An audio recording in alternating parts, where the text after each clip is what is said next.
All right. Hello, everyone. We'll get started in just a few minutes. Hello, women. Welcome, welcome to the bonus call. I'm so excited to be here with you. It's happening. Yay. All right. Can you beauties hear me okay? Yeah? Awesome. As you're hopping on, just say hello, say your name, let us know you are here. Hi, it's Michelle from San Diego. Hi, Michelle. Caroline from Toronto. Hello, Toronto. I'm from Texas. Hi, Michelle. Hi, Julie. Hi, Gwen. Hi, Jenny. Hi, Kay. Hi, Kathleen. Hi, Carol Ann. Hi, Pamela. Hi, Lisa. Hi. Hi, Becca. Hi, Vicki. Hi, Marion. All right. I'm so excited for this bonus call on how to land stages. This has been some information that I've been wanting to get to you guys for a while. It's actually, a lot of this information is actually already in your forum. It's just that it doesn't all exist in the same place. So I'm really excited to get you a consolidated opportunity to really understand what it is to land stages. So let's all take a deep breath and just let yourself land here. As you let yourself land here, you can call in all the stages that you're going to land. Look toward the camera, give all of the other incredible women here a little nod. You're in the right place. You got clients looking for you. It's all happening.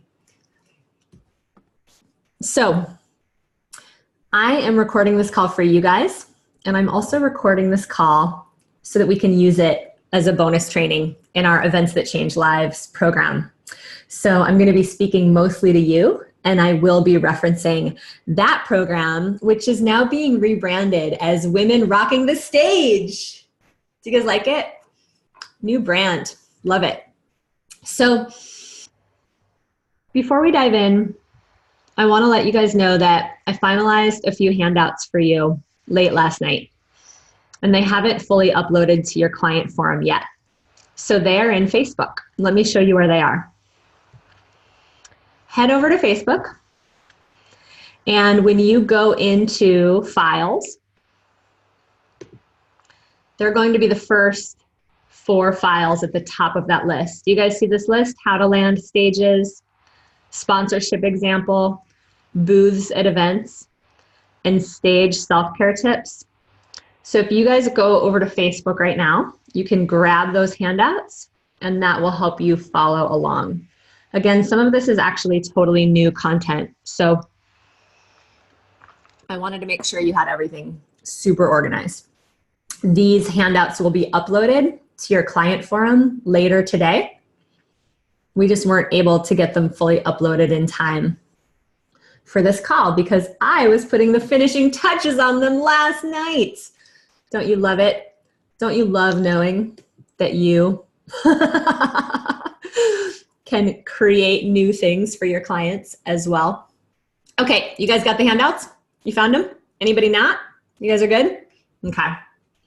So let's dive in. I'm so excited to get you this information about how to land stages because as we are building our businesses, we all know that live events and speaking live works 10 times faster than anything that we're going to do online. That doesn't mean that we don't do the stuff online because the stuff online is so necessary to help get the word out, to help get people to our events, to help give us that credibility. But landing other people's stages is an incredible up level. It's an incredible opportunity to give yourself a little bit more wind beneath your wings in terms of really getting in front of your ideal audience, especially when people are already gathered, right? Like, that's the exciting thing. Yes. When you're not the one who's having to put the whole event together, you're not the one who's planning, who's having to rent the venue. You're not the one who's having to do all of the logistics for the event. you get to walk onto somebody else's stage, it's such an awesome opportunity, right? So I want to make sure that you are positioned to understand how to approach meeting coordinators, how to approach people like me who have stages, right? Several of you already have stages. You can start to do stage swaps with other colleagues who are hosting their own events. I want to make sure you know how to approach those people. I want to make sure you know how to assess whether certain opportunities are worth going after or not. Okay, raise your hand if you have ever sponsored a booth, if you've ever paid to have a booth at an event. Yeah, so like a third of you here. Raise your hand if you've ever been approached or had an offer to pay a little bit of money to be on somebody's stage, a paid to speak opportunity, right? And raise your hand if you have spoken on somebody else's stage and gotten to make an offer. Yeah, so several of you here. So some of these opportunities can be awesome. Some of these opportunities, quite frankly, can be a waste of money. So I want to make sure that you know how to assess that opportunity, how to decide whether that opportunity is worth your time or not. And really at the end of the day, this is about getting in front of people, making a difference, making an impact, changing lives, and increasing your income, right? By enrolling new clients so that you can create financial sustainability in your business and get to the front side of your planning and your money. So we're going to start with the handout, How to Land Stages. And that handout looks a little something like this. Dun, dun, dun, dun. As you can see, there are 13 different types of stages that you can land, both online and live stages. I want to talk a little bit about what to say, what's in it for a meeting planner, like what's in it for them to have you on their stage, all right? Because that's the question to ask, right? If you're going to be the one that lands the stage, you want to be asking the question, how do I actually contribute to the meeting planner, right? So I've had the honor over the last few years of getting a chance to speak a keynote speaking engagement at Microsoft headquarters for over 1,200 women in tech. I've had the opportunity to keynote on Jeff Walker's LaunchCon stage when my book came out. I had the opportunity to speak on JJ Virgin's stage at the Emerging Women's Conference in front of 500 women in Denver, Colorado. I've gotten to speak to the eWomen's Network. And in all of those instances, the thing that the meeting planner was looking for was different. Does that make sense? Like I landed those stages for all different reasons. So your meeting planners are likely looking for one of three things. Number one, how to solve a problem for their audience.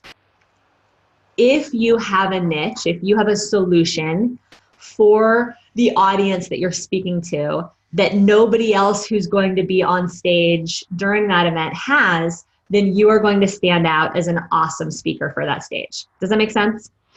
So I got to speak at Mindshare. I had the opportunity to sponsor JJ Virgin's big event, Mindshare.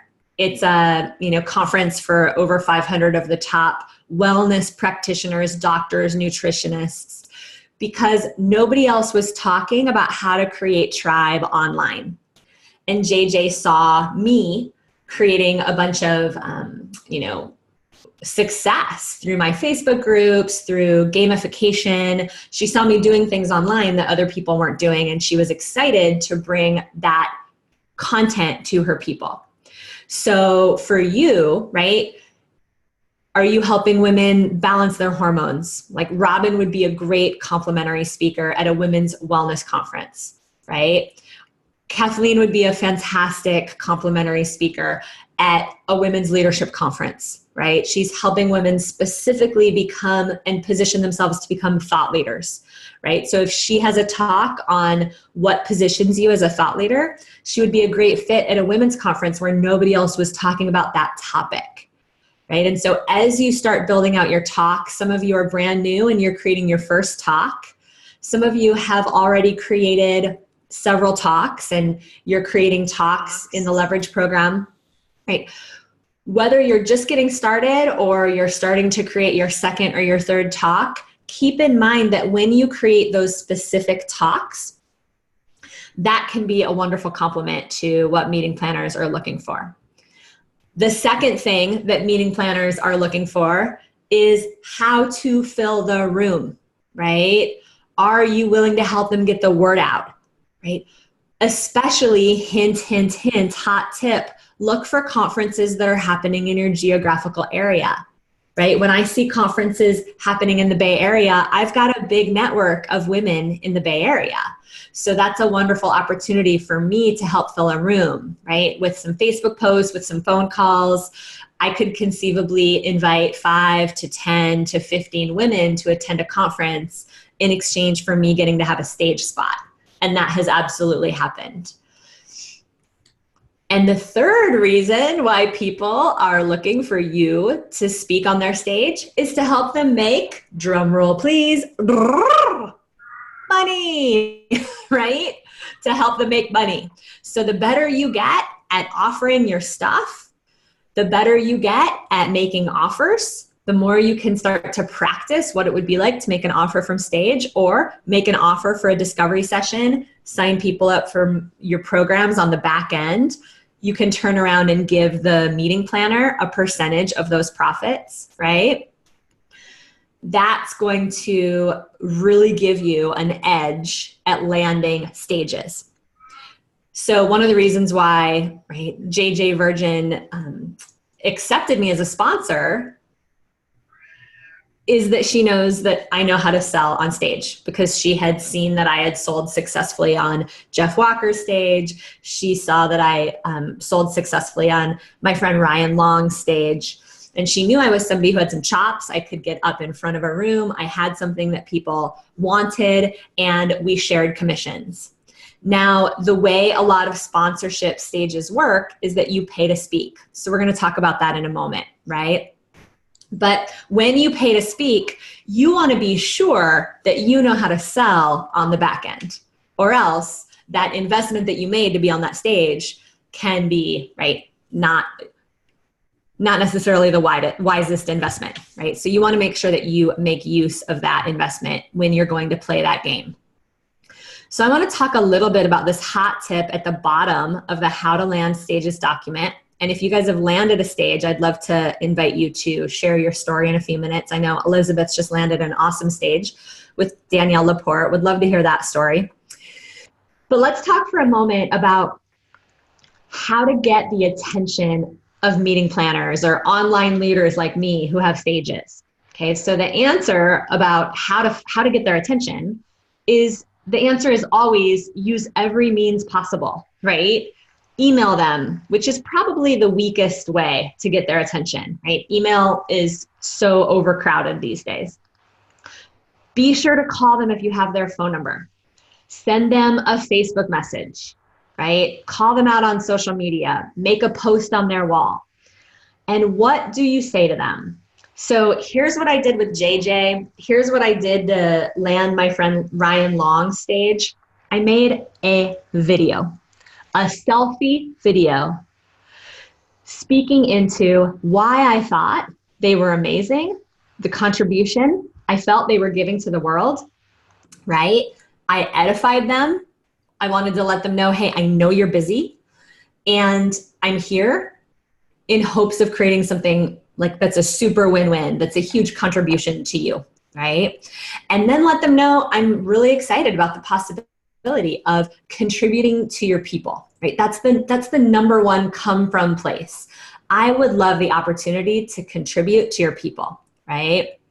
If they have an online event coming up, you can reach out to podcast hosts, you can reach out to people who have Facebook Live video channels, and you can use this exact same strategy for them. Always mention the name of their podcast or the name of their event. If they have a live event coming up, be sure to mention the name of that event. Let them know that you would love to chat about the opportunity to get on their stage, to serve their people, the possibility of speaking to their audience, the possibility of helping them fill the room, right? Write this down. Always let these folks know that you understand the game of business, that you respect the fact that they've built a stage in the first place, right? We have to remember that people who have podcasts, people that have live events, right? And those of you who have put some energy into building your tribe online or have launched a podcast or who have done your own live events, you know what I'm talking about when I say it's taken you some effort, right? There's been some blood, sweat, and tears that you have shed in starting to build your audience, right? Elizabeth would probably be the first to tell you she's not necessarily able to accommodate everybody who approaches her, telling her that they would love to be on her stage, right? She's been leading a big festival in Canada for the last, 6 or 7 years, right? 10 years. So we have to let these people know that we understand their stage is super valuable. We understand the game, and we are absolutely committed to creating equal energy exchange, right? To giving them something in exchange for that opportunity. So when I landed my friend, actually, let's do Jeff Walker's stage. So Jeff's a colleague of mine. I had just decided to play full out in Jeff Walker's launch. I wanted to get his attention. I wanted to send him some clients. So I posted about his launch. I sent emails about his launch. He's got an amazing formula for how to create a launch online. So I started to get his attention that way. He saw that I had sent him, a handful of clients. And then I made him a video because my book was coming out, and I knew that he had a conference of around 1,000 change makers, entrepreneurs, solopreneurs, and I wanted to get on as many stages when my book came out as possible. So I made him a video just like this, selfie video. I hopped on camera, right? I'm talking to the camera with my big smile and my cheesy, my cheesy little script that's in my head. And I say, hey, Jeff Walker, it's Sage Levine. I just wanted to reach out and tell you how much I respect you, how much of an honor it was to play in your affiliate contest. And I wanted to throw out the possibility of me speaking on your stage at LaunchCon. My book is coming out in 3 weeks. The timing would be perfect. The only offer I want to make to your audience is to give them copies of my book. It would be a huge win for me to be able to get my book in the hands of especially the women in your room.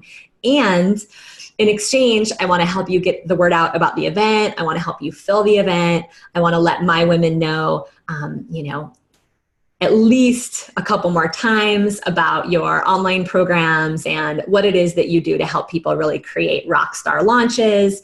And, just let me know whatever it is that you need out of that event. If there's an opportunity for me to speak, I could do what I need to do in 15 minutes. I know stage time is super precious, and I know you've spent the last, decade and a half building up your launch life brand. And I signed up with a kiss, and within a few days, he had let me know that it would be his honor to have me on his stage, and that he would actually love to contribute to the cost of the books. So it was really sweet. He ended up buying the books, and I continue to promote him to this day. So obviously, you can't go all in on standing out in front of dozens of people with stages. But what would it look like if this year you identified 1 or 2 stages that you'd like to be on and made those virtual or live stage meeting hosts or trainers, right? A little video letting them know how much you respect the work that they do in the world and what an honor it would be for you to contribute to their audience. And, to let them know exactly how you're going to contribute to their audience. That was the other thing I let Jeff know. I let him know that there were 2 different talks that I thought would be a real good fit for his LaunchCon stage. The first one was Freedom Formula, how to work 12 days a month or less, making as much money as you want. And the second one was how to make an irresistible offer from stage, because at that point I had a series of really successful live events. And he came back and said, the Freedom Formula would probably be a really great contribution for my audience.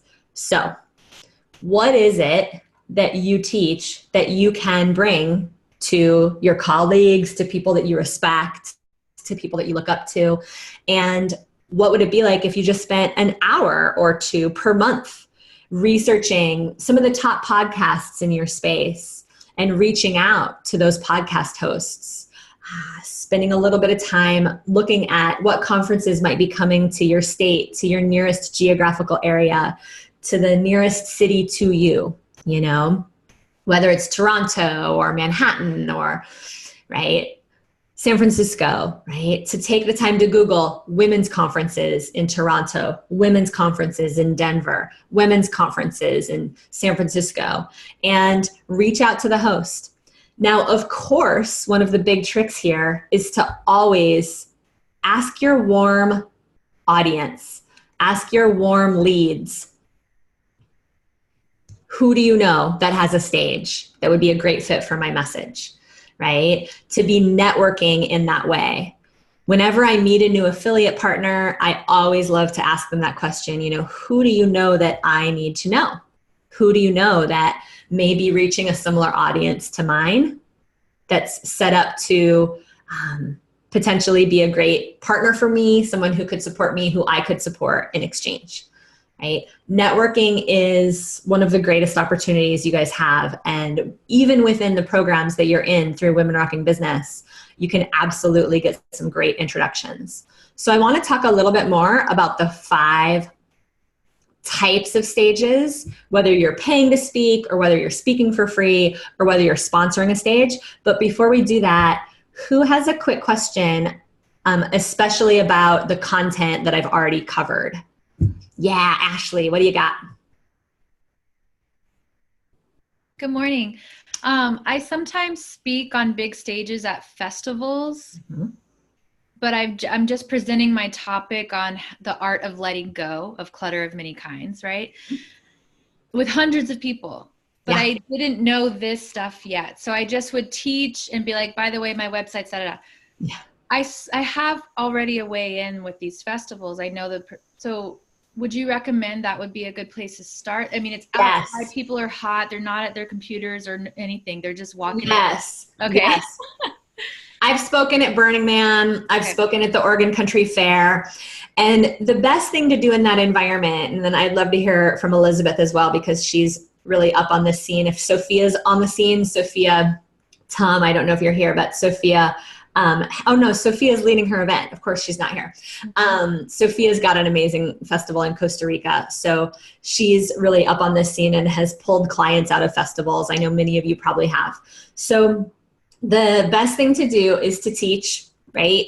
Love people up, get them excited. It's an informal environment. Get them having fun, but get them inspired, right? Share a story, right? Stories are a great thing to share at a festival before you teach a little bit of content. Take some shares, especially if there's microphones. Getting people involved in the learning at festivals is a great thing to do. And then when you go to make your offer, the offer is going to work best when they can just sign up on a clipboard, right? Whenever I speak at festivals, I bring like a dozen clipboards. They all have sign-up sheets so that I can really easily get those clipboards passed out. I grab a couple of my friends. Another thing to do too, because it's like a crowded, busy environment, you can bring like sparkly hats or something that would have you and your friends stand out so that you guys can be like moving through the crowd. Look for somebody with a hat, you know, they've got clipboards, you know, put your email down on the clipboard in order to get this free gift, right? And that way you can collect dozens or even hundreds of email addresses. You want to make sure you position your free gift, you know, make it really hot, make it something that people are going to want so that they pay attention to their email and to the fact that you're sending them that free gift, you know, a few days later, because they're in the festival environment and they're going to go do whatever they do the rest of the day and probably forget about you temporarily. So you want what you offer to be hot enough and juicy enough that they'll pay attention when you send them that follow-up email. But those are my tips for festivals. And then we'll talk a little bit more about sponsorship as well, which is another part of that conversation. Elizabeth, do you have anything to add to that? And would you add anything to just the opportunity of landing stages? I love that. One other thing that I have done at festivals, if you are willing to go a little bit techie, is have like everybody's still got their phones. They're taking Oh, yeah. right? So you can still do like a just find me on Facebook, or have that text thing, or that auto. Do the text responder. Yeah. Text responder is really hot. That's super hot. I would definitely do that. Yeah, because everybody still has their phones.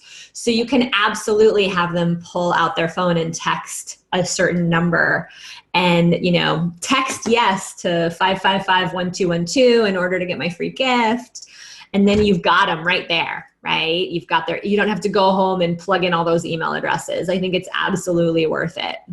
And I love everything, Sage, that you've been saying about how to get stages, because I've been running events for 11 years and people approach me all the time. And it's the people who show up in service that say, how can I help? How can I be a contribution? And they just want to be part of it. Those are the people who I would rather put on my stages. And that's exactly what I've done too, to get on other stages. Yes, exactly. We have to respect stage time. Like as soon as you have a stage, it's so valuable. It's so valuable, right? Great job, Elizabeth. And exciting that you're going to be speaking on Danielle Laporte's stage. I know, I'm so excited. And it's exactly what you've been saying too. It's like I hosted my own events. I show up. I was willing to speak at a much smaller event, but I was the keynote of that event, and for free.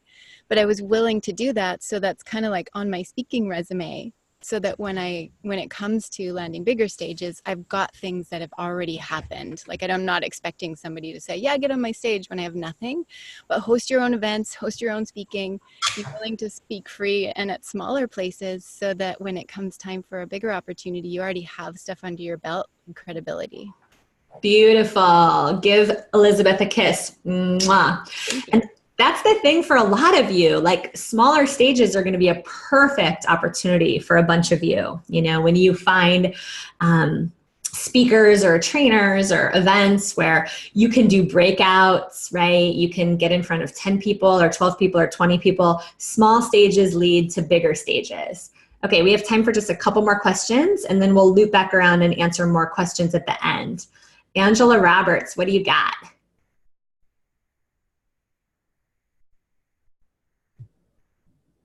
I didn't actually have a question. That was from earlier. Oh, kiss for Angela. Mwah. Yeah. All right. What about Michelle? I just have a quick question. It was perfect timing as I was in the shower a few minutes ago.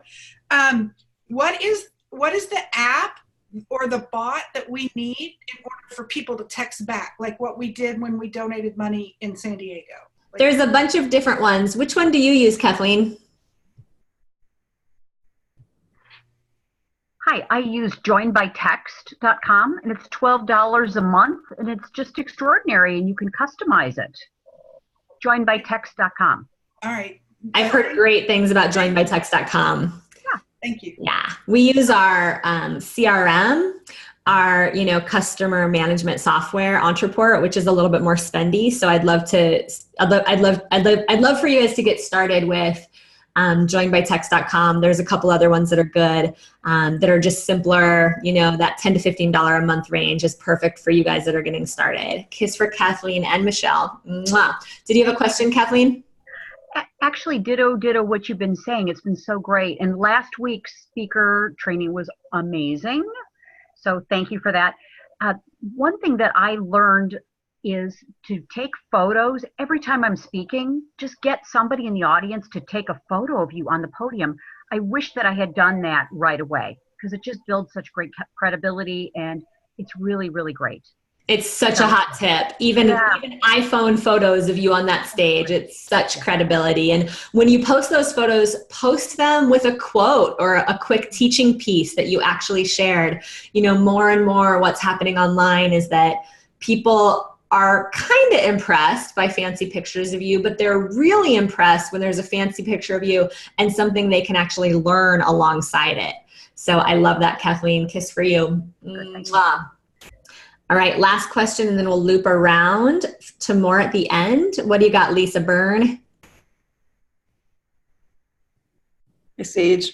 I'm just wondering if you have a specific formula that, it sounds like mostly everybody knows what topics to talk on, but do you have a specific formula that how you can more easily dial in the topics you should talk on? And then is there a certain number that you should kind of prepare so that you can get on a variety of stages?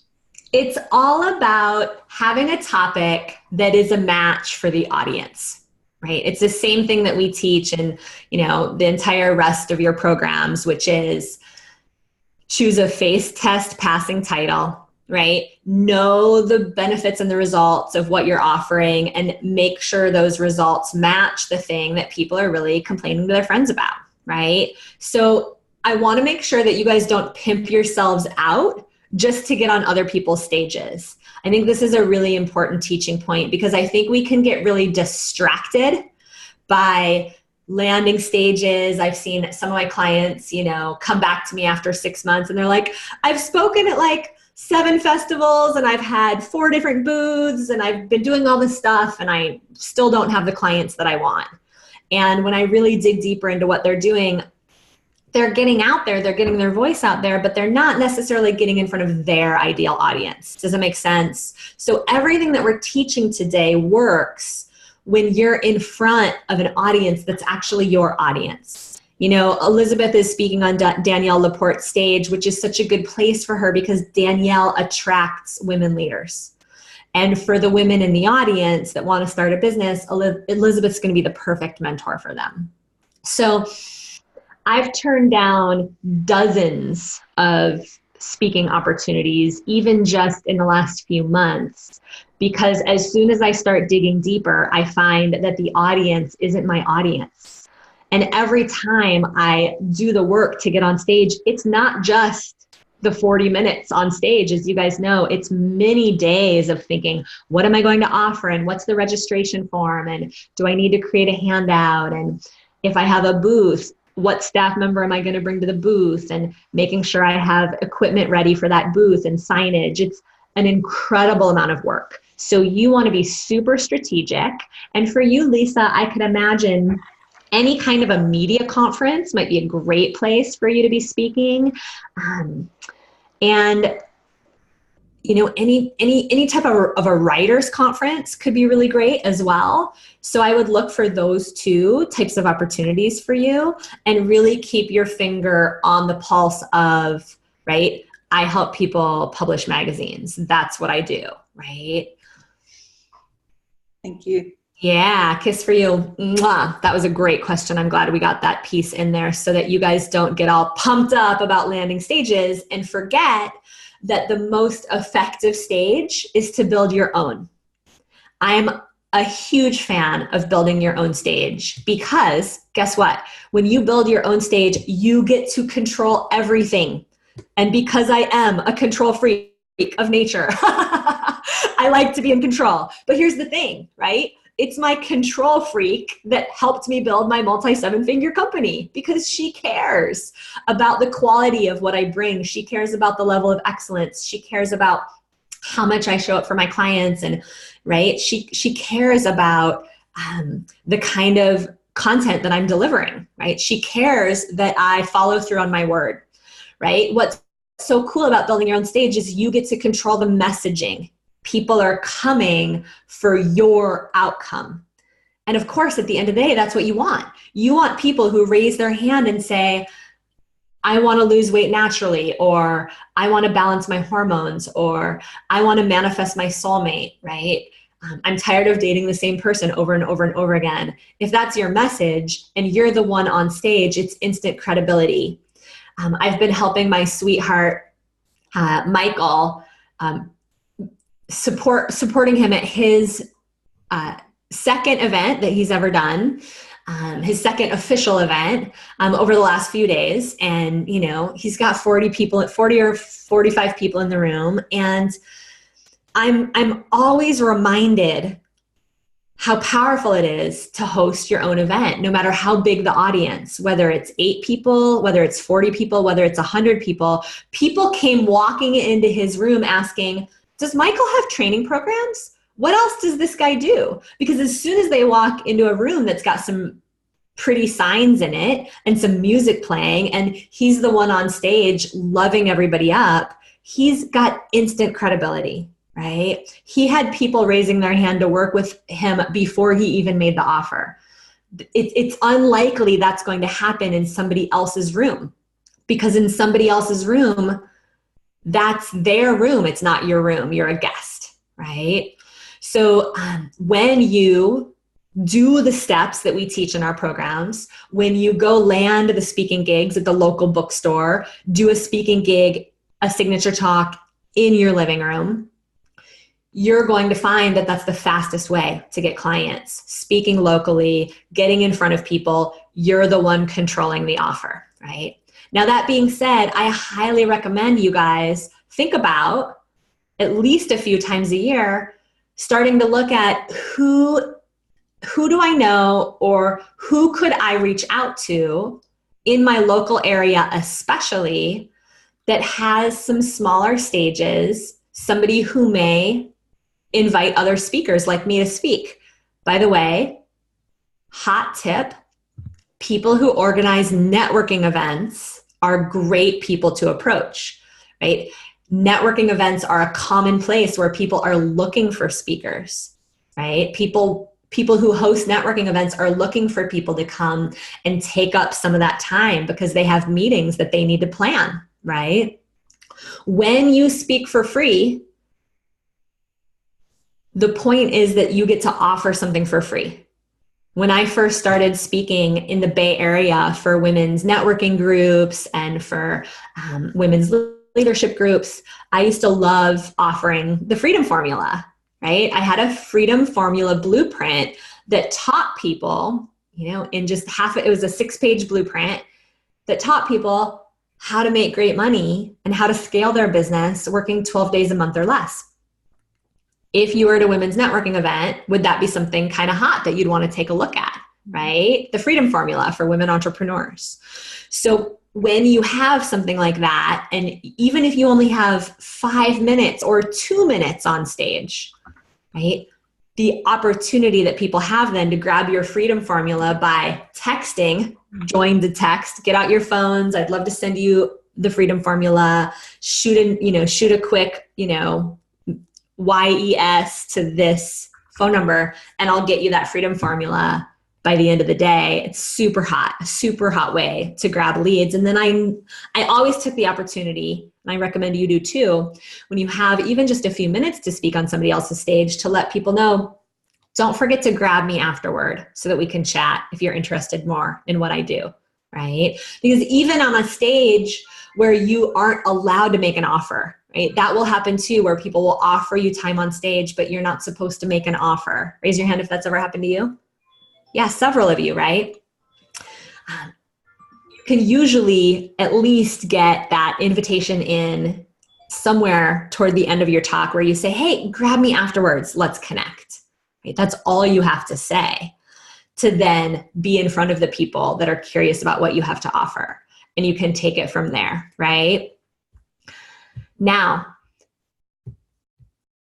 for those of you who are a little further along in your business, right? You've already been on stage, you've been making offers for discovery sessions, you've been making offers for complimentary consults, and that's step 1, by the way. For those of you that are still new to speaking on stage, your next step is to go out and speak at least a dozen times and offer your free sessions, right? That is what is going to help you build the muscles to really start to understand what your message is, how to bring that message on stage in a way that inspires people. Get photos, get some people who attend those speaking engagements, to make you a little video testimonial afterward.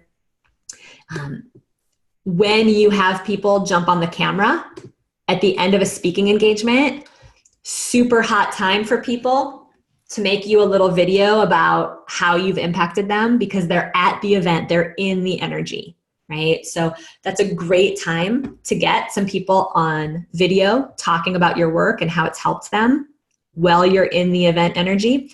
But once you've gotten some chops offering your complimentary discovery sessions, your free sessions, then you may want to take people up on opportunities to speak to sell. So there's some great conferences out there where you can either pay to speak, or you can Speak to sell, and you can split your commissions with the event coordinator. So this is what I did on one of my friend's stages in LA a few years ago. His name's Robert Evans. He had a event called the Messenger Network, and he didn't need me to pay upfront to be on a stage, but he wanted me to offer a $1,000 product, and he wanted 50% of the profit that I made. Some of you might be like, oh my God, 50%? And the answer is absolutely 50%. It was a $1,000 program. It didn't include any private coaching. It was all group calls. It was completely leverageable. And he was the one putting me in front of a bunch of potential buyers. Do you think I was happy to give him 50%? Abso-frickin-lutely, right? And when I offer for people to speak on my stage, I ask them for 50% of anything that they might be offering as well, with the exception of packages that include a lot of private coaching. For instance, Taylor Conroy has spoken on our stage. He helps people land TEDx Talks. His package has a lot of individual support in it. So I wasn't receiving 50% of Taylor's offer. I think I was receiving something like 10 or 15%. Does that make sense? So the more private coaching or private support, one-on-one support you include in your offer, the lower the commission would be. Does that make sense? If you have a bunch of private coaching as part of your program, you might give somebody 10 or 15% of the investment. If you have a $5,000 program, it includes private coaching, you might give your event coordinator $500 commission or $750 commission on that sale. If you're making a $1,000 offer or a $2,000 offer that's all leveraged, it's pretty much leveraged, there's not a lot of private coaching as part of it, it's absolutely industry standard to pay out 50% of that profit, okay? When you speak to sell, you usually have anywhere from 10 minutes to 90 minutes on stage. Now, there are opportunities out there where you can get paid to speak.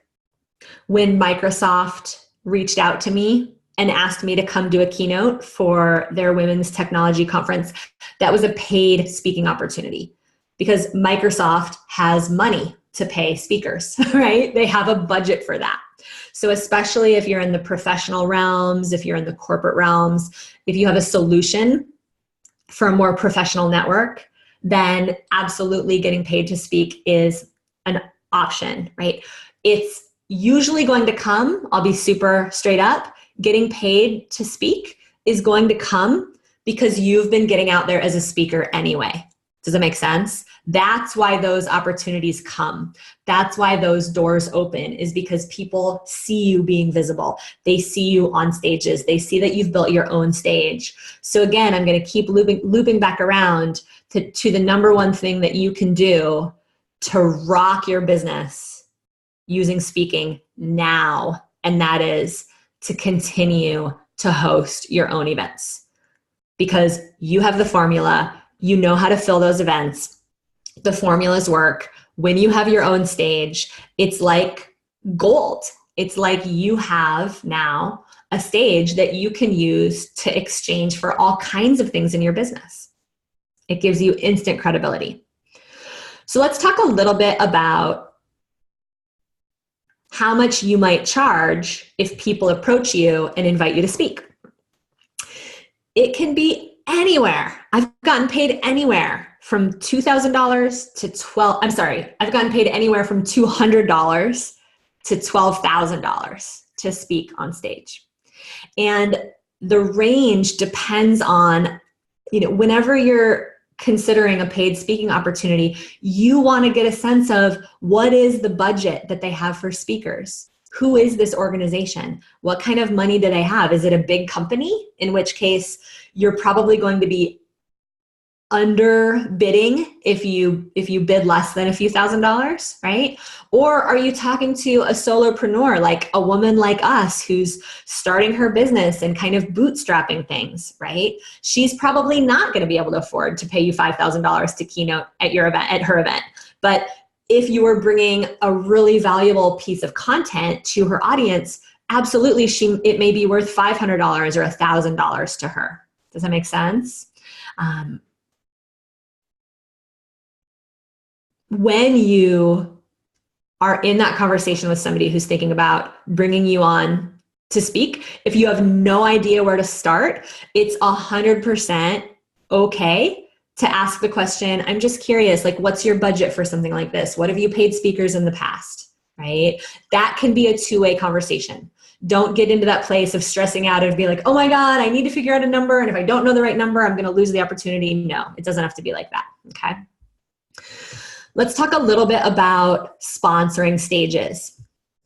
One of my friends just approached me and invited me to speak at an organization called CEO Space. It's a $5,000 it's a $5,000 investment to get on that stage, but I can make an offer, and any offer I make, I get to keep 100% of my profits.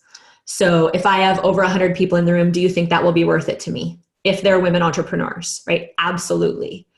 And one of the things we will be putting in the contract, hear what I'm saying, is that I want to be sure there's 100 people in the room if I'm going to put down $5,000. So when you pay to speak, when you get into these sponsorship opportunities, sponsoring a booth, make sure that you get certain things written into the contract.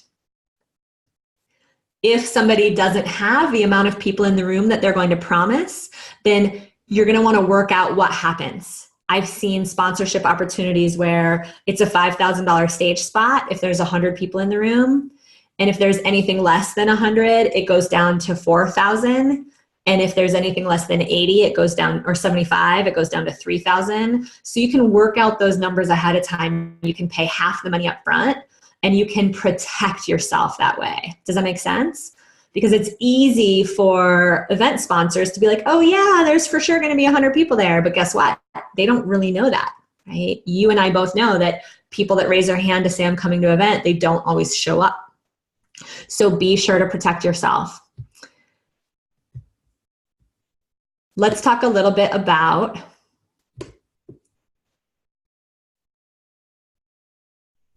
how to make that offer when you sponsor a stage. I'll just give it to you straight. You want to be super on top of your game, basically, right? You want to know there's people in the room that are your ideal clients. You want to have practiced that offer.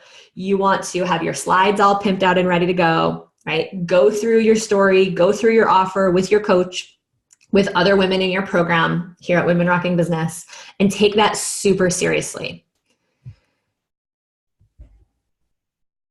When I decided to sponsor JJ Virgin's stage for $25,000, I was terrified. And yet I knew that it was an opportunity for me to up-level, to get in front of 500 doctors, practitioners, nutritionists. Most of the people that attend her conference of over 500 wellness practitioners, Robin's been there, several of you guys have been there. Most of the people who attend are women. So I also knew that if I wanted to teach you guys the pay to speak model, I wanted to get more chops because I had paid $5,000 to speak, but I wanted to really put myself on the line. Hear what I'm saying. I sponsored a $500 stage before I sponsored a $5,000 stage. Does that make sense? I started with $500. Can I make my money back? It worked. When I had the opportunity to sponsor a stage for $5,000, I did it. I was super scared. It worked, right? And then when I had the opportunity to do a $10,000 stage, I did that. It worked, right? And I build up, right? I had a plan. I had a safety net, right? The $25,000 was sitting in the corporate savings account, right? So be smart when you make these decisions, right? Don't put yourself out on the line or chuck yourself off the cliff with no parachute, right? Raise your hand if you've ever done that before. So have I, right? So when you do that, you're going to want to be super smart. In addition to nailing my offer on stage at JJ's event, I did a really good job of pimping out my booth. So I had two jobs when I was on JJ's stage. My job was to get people to my booth so that we could do 15-minute breakthrough sessions with people. And my job was to get people to my breakout because I could sell at my breakout, right? So I had a certain amount of time on the main stage to make those two offers. So I practiced to make sure that I talked to the women in the audience that were meant to be working with me. And I let them know those were the two ways to find me and to get the solution that I was offering. By the way, the 2-minute offer formula is living in your materials for this course, and it's super hot. So go check that out. It's in the offer section of your course. And definitely take the time to craft that 2-minute offer, that 5-minute offer, that 10-minute offer, so that when you have time to get people's attention, when you have a limited amount of time, you can come out very strong with something like, how many of you are really hungry to build a business in a way that doesn't burn you out, right? How many of you are seeking this solution? Did you know that X amount of people struggle with this thing? And guess what? I'm here to help you with that, right? That you come out credible, you come out with those engaging questions, and you come out strong. I'm going to take a moment to talk about booths, because booths are a great way to start sponsoring events. When you sponsor a booth, you can oftentimes sponsor a booth for $250, $500. The trick to making a booth work for you is to make sure that you use that time at the booth to actually sit down and connect with people. Now, when you have an opportunity to do a booth, whenever you can, be sure that you can also speak at that event, right? So having a booth is awesome, but you're going to monetize. I would say it's likely you'll monetize 5 times more, 10 times more, at least, when you also have a few minutes on stage. It doesn't have to be long, but many times when you have a booth, you can ask to be on stage to direct people to your booth. All right. So don't miss that opportunity. It's always, always, always going to help you, even if you're nervous to get on stage. Okay. Get prepared, practice your 2-minute offer. Do not just throw that together at the last minute. Now, when you have a booth and you have an opportunity to speak from stage to get people to your booth, the offer should be come and grab a 15-minute business breakthrough session with me, a 15-minute money breakthrough session with me, a 15-minute media breakthrough session with me, right?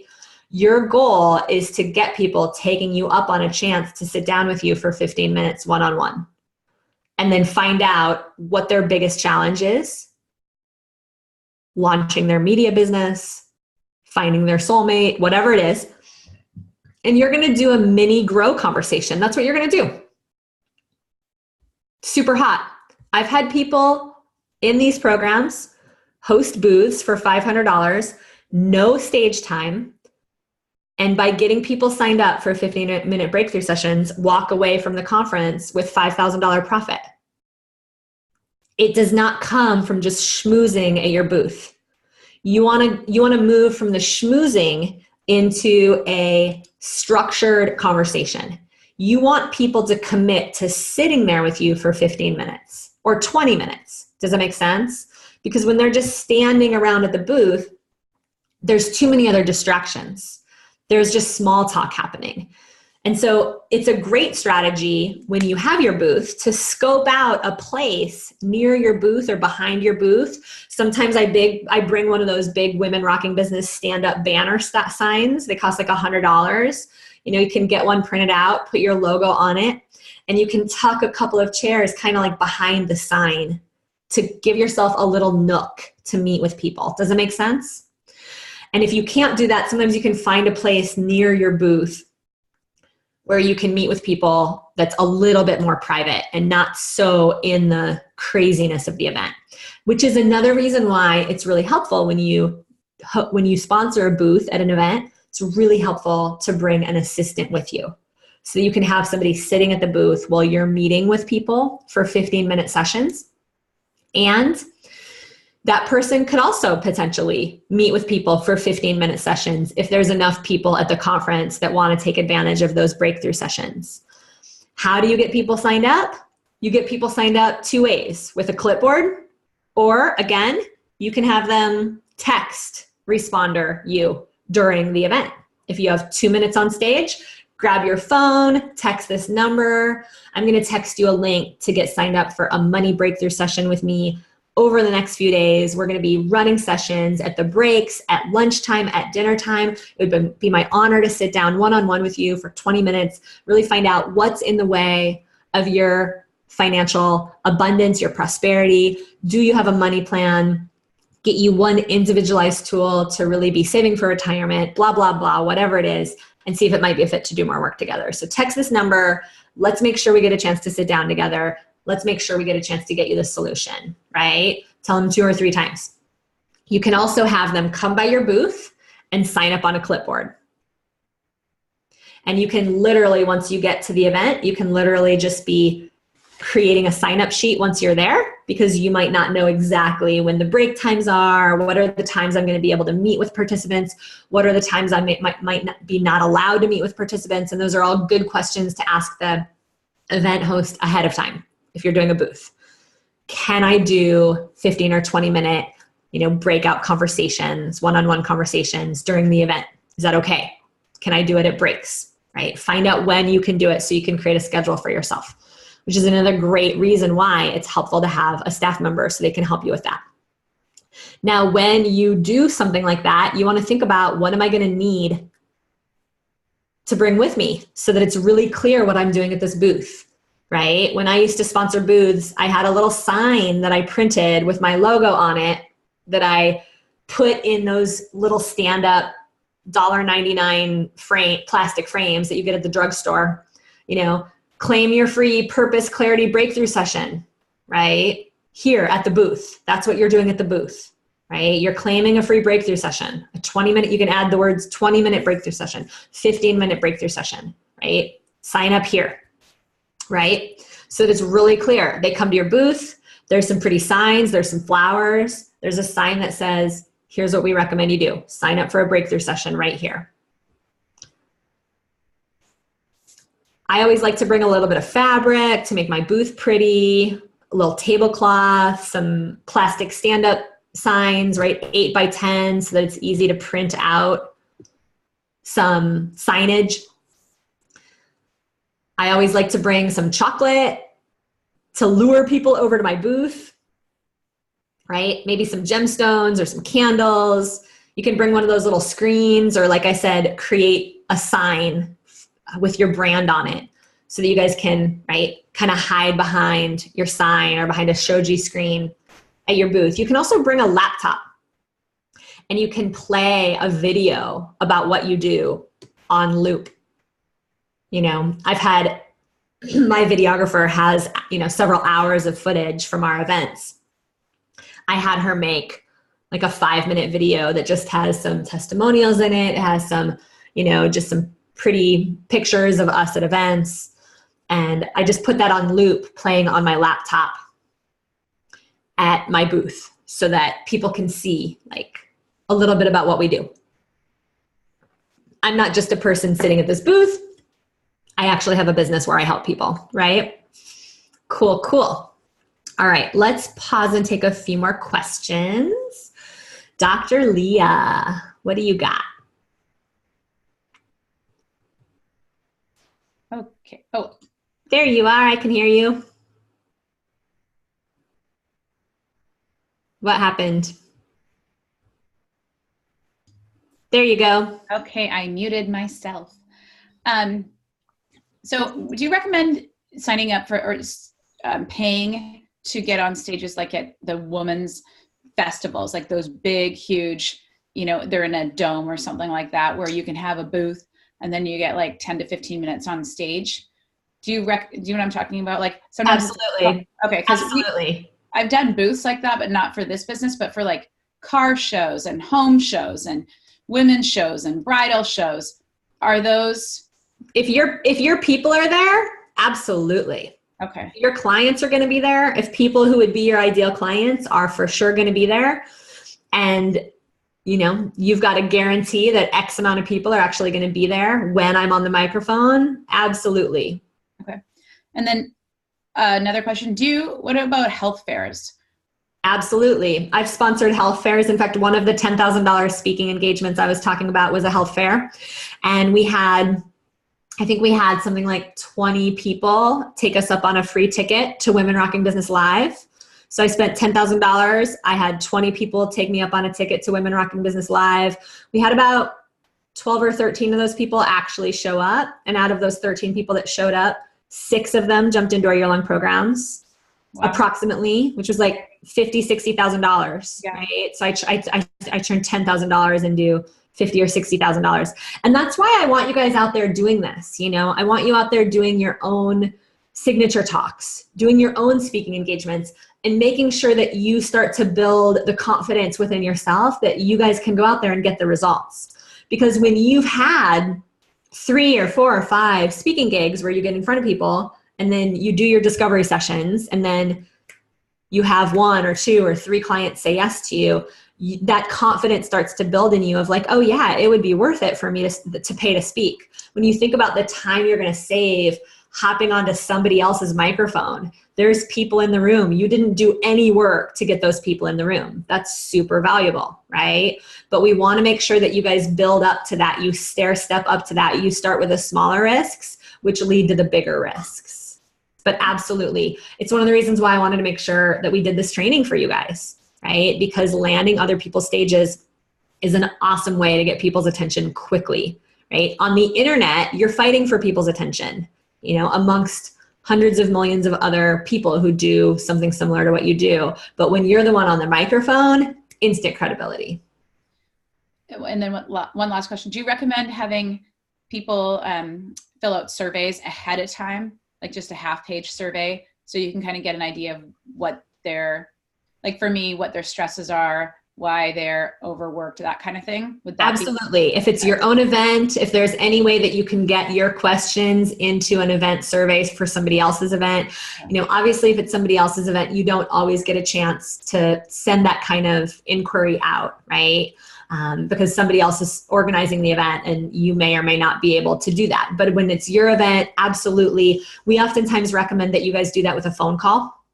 Okay. So excited you're coming Thursday night. What's the thing you most want to get out of it? You can have an assistant do that. You can do that yourself. We've even had women in these programs team up and do that for each other. Okay. I was thinking a survey like ahead of time, just like they're sitting there. So say I'm speaking at a corporation and like a lunch and learn. And so there's 20 people there. And it's their company, so we're either providing lunch or they provide lunch, whatever. And then I send out everybody gets a half sheet. They fill out a survey. That way I capture all their information instead of it's like the old school way of. No, absolutely. Whatever. And one of the reasons why I oftentimes will do the half sheet rather than a text responder is because I want more information about this person than I can get. Right? It's worth it for me sometimes to send around that half sheet of paper while I'm speaking, take the time to answer some questions, and I tell them several times to fill out that piece of paper, because if I don't tell them several times, they won't do it. I want to know what your biggest challenge is. I want to know what your biggest, vision is for your business. And that'll really help me to continue to serve you and continue to help me make this talk better every time I do it.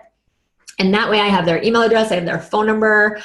They can check a box if they want to talk to me. And I know them more intimately. I know what their biggest challenge is. I know what, I can even ask things like, how big is your business? So that when we make that follow-up call, we can really individualize that. Okay. We know what we're selling. Okay. So absolutely. There's an argument to be made for text responder.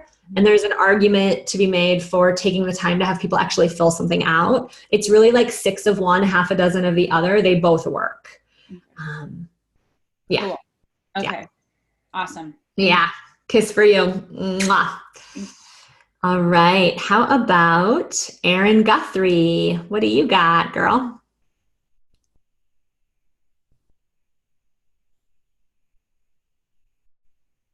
Where are you? Hi, Sage. There you are. How are you?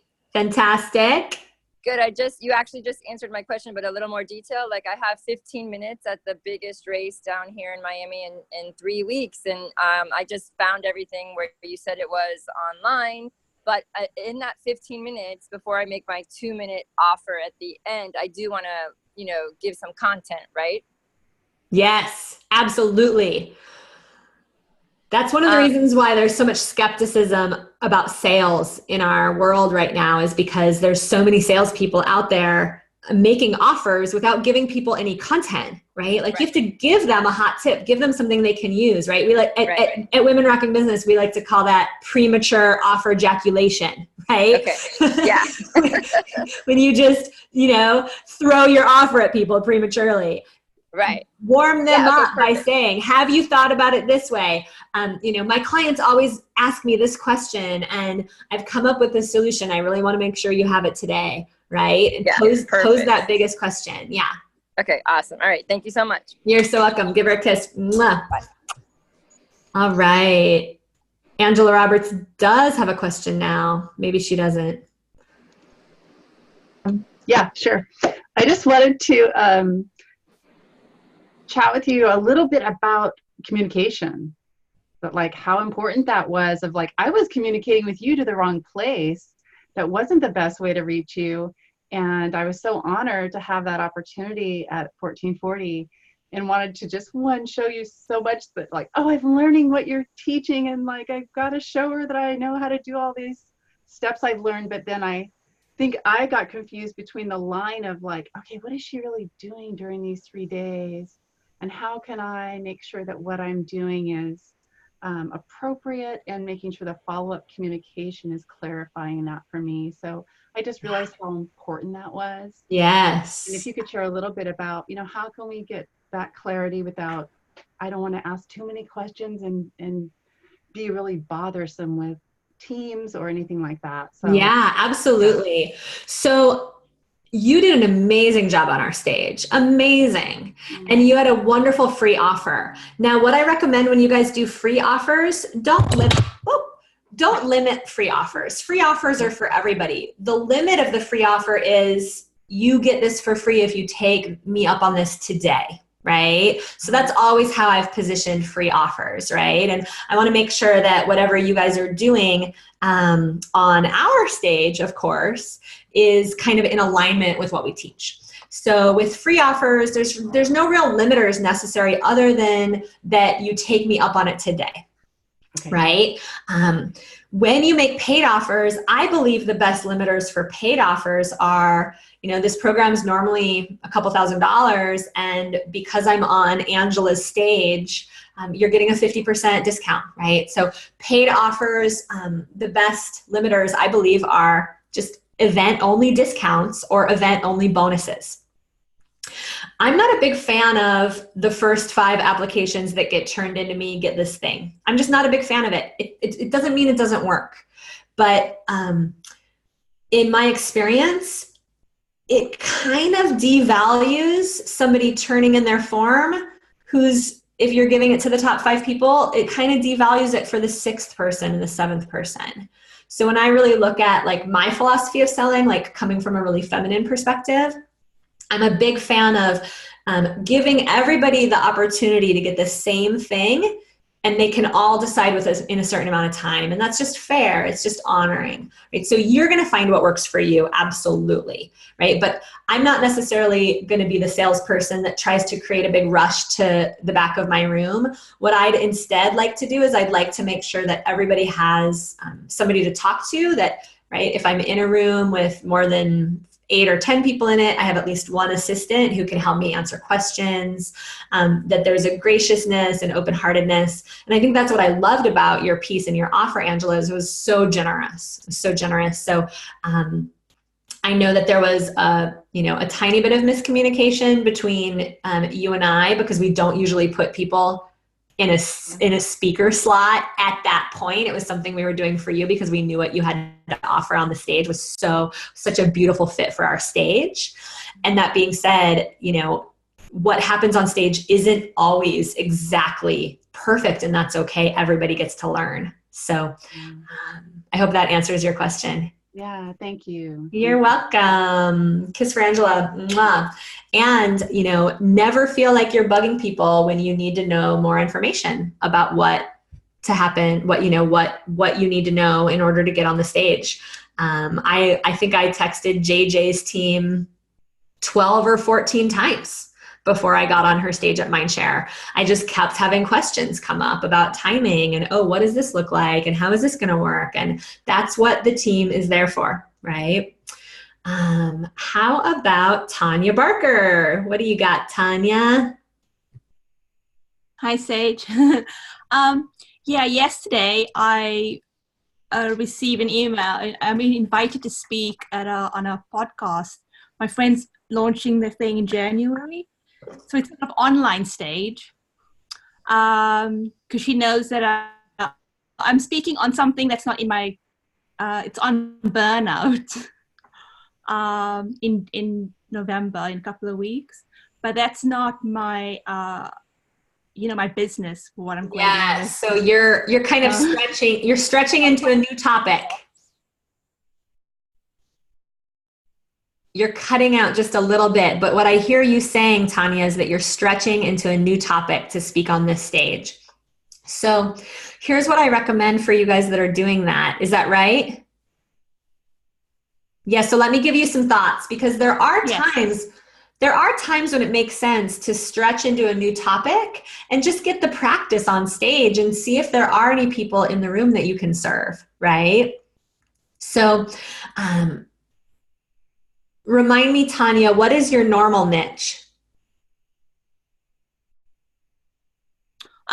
So it's changed since last week to sort of women leaders. So I was doing money coaching, but the feedback I got from the group last week when I was practicing, they felt that because I haven't embodied created money through my business, they wouldn't hire me as a thing. So I'm sort of pivoting more. The clients that have been showing up is human design, soul purpose thing. And so from that point that I'm doing the burnout, how to heal from burnout on that stage. So this is it's a great opportunity to take a signature talk that you've drafted and adjust it for the audience, right? When I speak on Ocean Robin's stage, he's got a big community of foodies and people who are really into their health and their wellness. And he has a lot of leaders and he has a lot of entrepreneurs. So there's always women in his audience that are starting a business. But when I speak, I oftentimes will speak about like leadership and self-care, because everybody in the room can understand what it means to really take care of yourself as a leader who's in a lot of visibility. And I will still offer like a business breakthrough session at the end of my talk, even though half the people in the room aren't starting a business. I don't care. My intention is to get everybody in the room some tips that they can learn from, so everybody gets a little bit of value, but I'm okay making my offer for a subset of the people in the room. Does that make sense? Because those are the people I can serve. Now, could I technically serve other people in the room? Maybe, but is it really worth my time to try to go after them when I'm trying to build a business of entrepreneurs, right? Does that make sense? So when you guys speak on a topic that might be a little bit of a stretch for you, you can still offer your breakthrough session. You can still offer the thing that you know is going to serve the people in the room that would actually be the right fit for you. Is that helpful, Tanya? Yeah. I mean, it's not a stretch because I've got a PhD of life in healing burnout through human design. I was going to say, I know you know a few things about that topic, so you're going to do great. Yeah, so that's been the thing straddling, but awesome. And then the other issue I came up with was I've reached out to events, speak on this. They wanting to see me speak, like they want me to, to have a whole outline. So how, like, so it's almost like a catch-22. You want to speak on their stage, and then. Right, and that's what I'm saying is each decision that you make about whether to take people up on the offers or the opportunities that they're making to you, each one is a decision. You want to kind of weigh out, is it worth my time to put something together if it's not for my niche? And I oftentimes am a no for that, because what I know is that there's a lot of bright and shiny objects in this business, right? In these businesses that we're building, raise your hand if you know you can get distracted by bright and shiny objects, right? Those big shiny opportunities, right? Land this fancy stage, blah, blah, blah, get in front of these people. I always ask myself, how many hours is it going to take me to get that prepared? Right? And if I know it's probably going to take me 5 or 6 hours to prepare the slideshow or the outline for a talk that might not actually be a talk that's for my ideal clients, then I have to ask myself, what else could I do with those 6 hours? Because if I spent those same 6 hours preparing for my own talk, I know that I would probably get 2 or 4 clients out of it. So it can be more comfortable to be on other people's stages and play other people's game. But I really want to encourage every single one of you to keep feeling into the value of playing your own game first. Right? Breathe into that. I choose to play my own game first, right? It's a very bold choice as a woman leader to claim that. And what I've really seen is that that is one of the things that really separates out women who really start to get momentum in their business versus not, is that you're willing to be that leader of your own life, of your own time, to really start to value your time at a high level. And it's one of the great things about hiring a couple, like getting to the point where you can hire 1 or 2 team members, because now you're not playing your game by yourself anymore. Right? I'll never forget when I had Shannon Fisher and Jen Sebastian playing with me. I just had these 2 women, but like we were having fun creating together.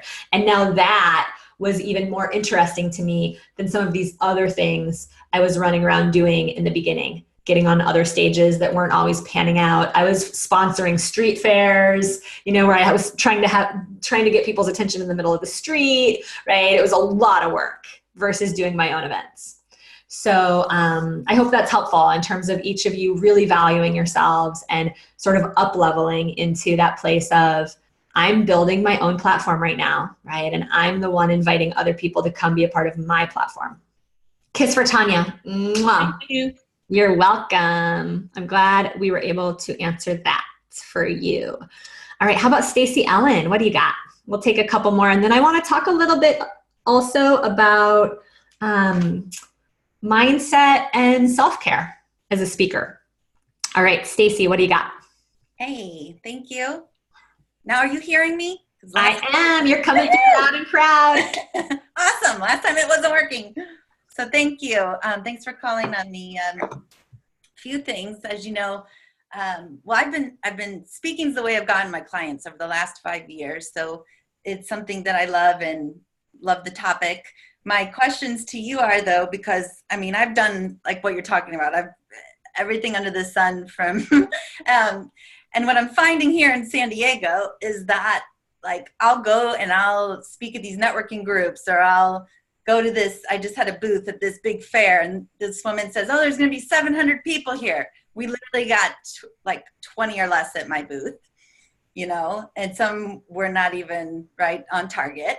Or you go speak, like I just spoke at this networking group last week. They love me. They bring me back. Some of these I've been back in speaking for the second time. Freaking 5 people there, and one doesn't have a job. So it's like I get what you're saying, finding the niche market and the ones that are built up more. And I'm just seeing that that's definitely needed, I guess, as I grow. But now I'm, listening to you. I'm doing my own platform. I have my event in 3 weeks, which is, my energy is crazy right now because of that. And I'm wanting to ask you 3 weeks out from your event, because I do not have the same amount of people that you have right now. So, and I know I don't need the same amount, but I'd like to have more. So what can I do now at 3 weeks out to get more people in? I'm speaking tomorrow at a networking group, But again, I don't know how many are going to be there, right? These are ones that are meetup, everything Yes. already there. Yes. But what else right now? I mean, and then. Yes. So good. So always go back to your filling and marketing speaking engagements handout to get like the whole formula, right? Because I want to make sure we keep this training focused on what it is for.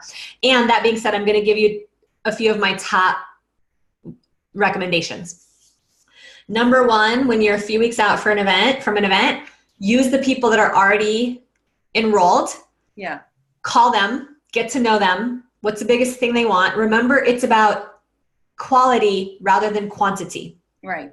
I find this over and over and over again in these businesses, right? My sweetie's in a room of 40 people right now. He's probably going to end up with 14 of them, 15 of them at least in his program, maybe 20, maybe more than 20, because he's been able to get to know them.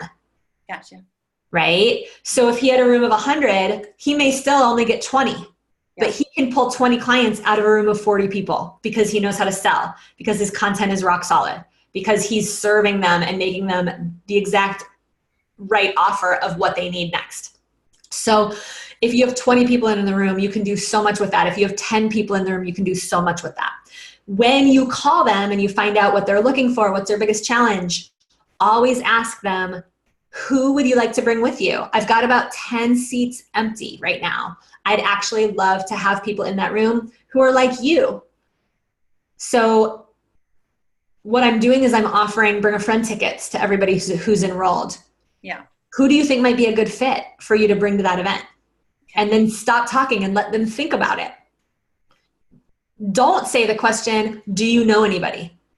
Instead, say the question, who do you think might be a good fit for you to bring? Right? So that's number one hottest tip, because it's all about intimacy.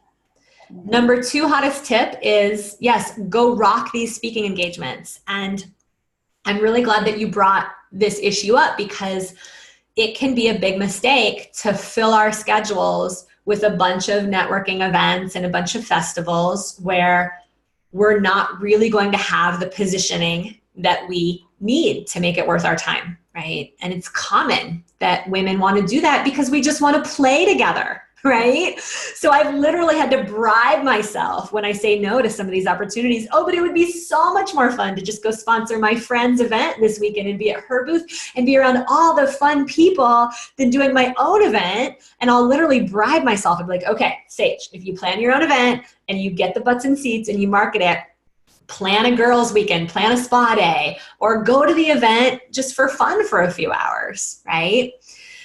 So to really be honest with yourself about where's the payoff? Is it worth my time to do this? Now, the next thing that you can do that you may not have already done is you can make a video or two and boost it on Facebook Live, providing the number one solution that you bring, right?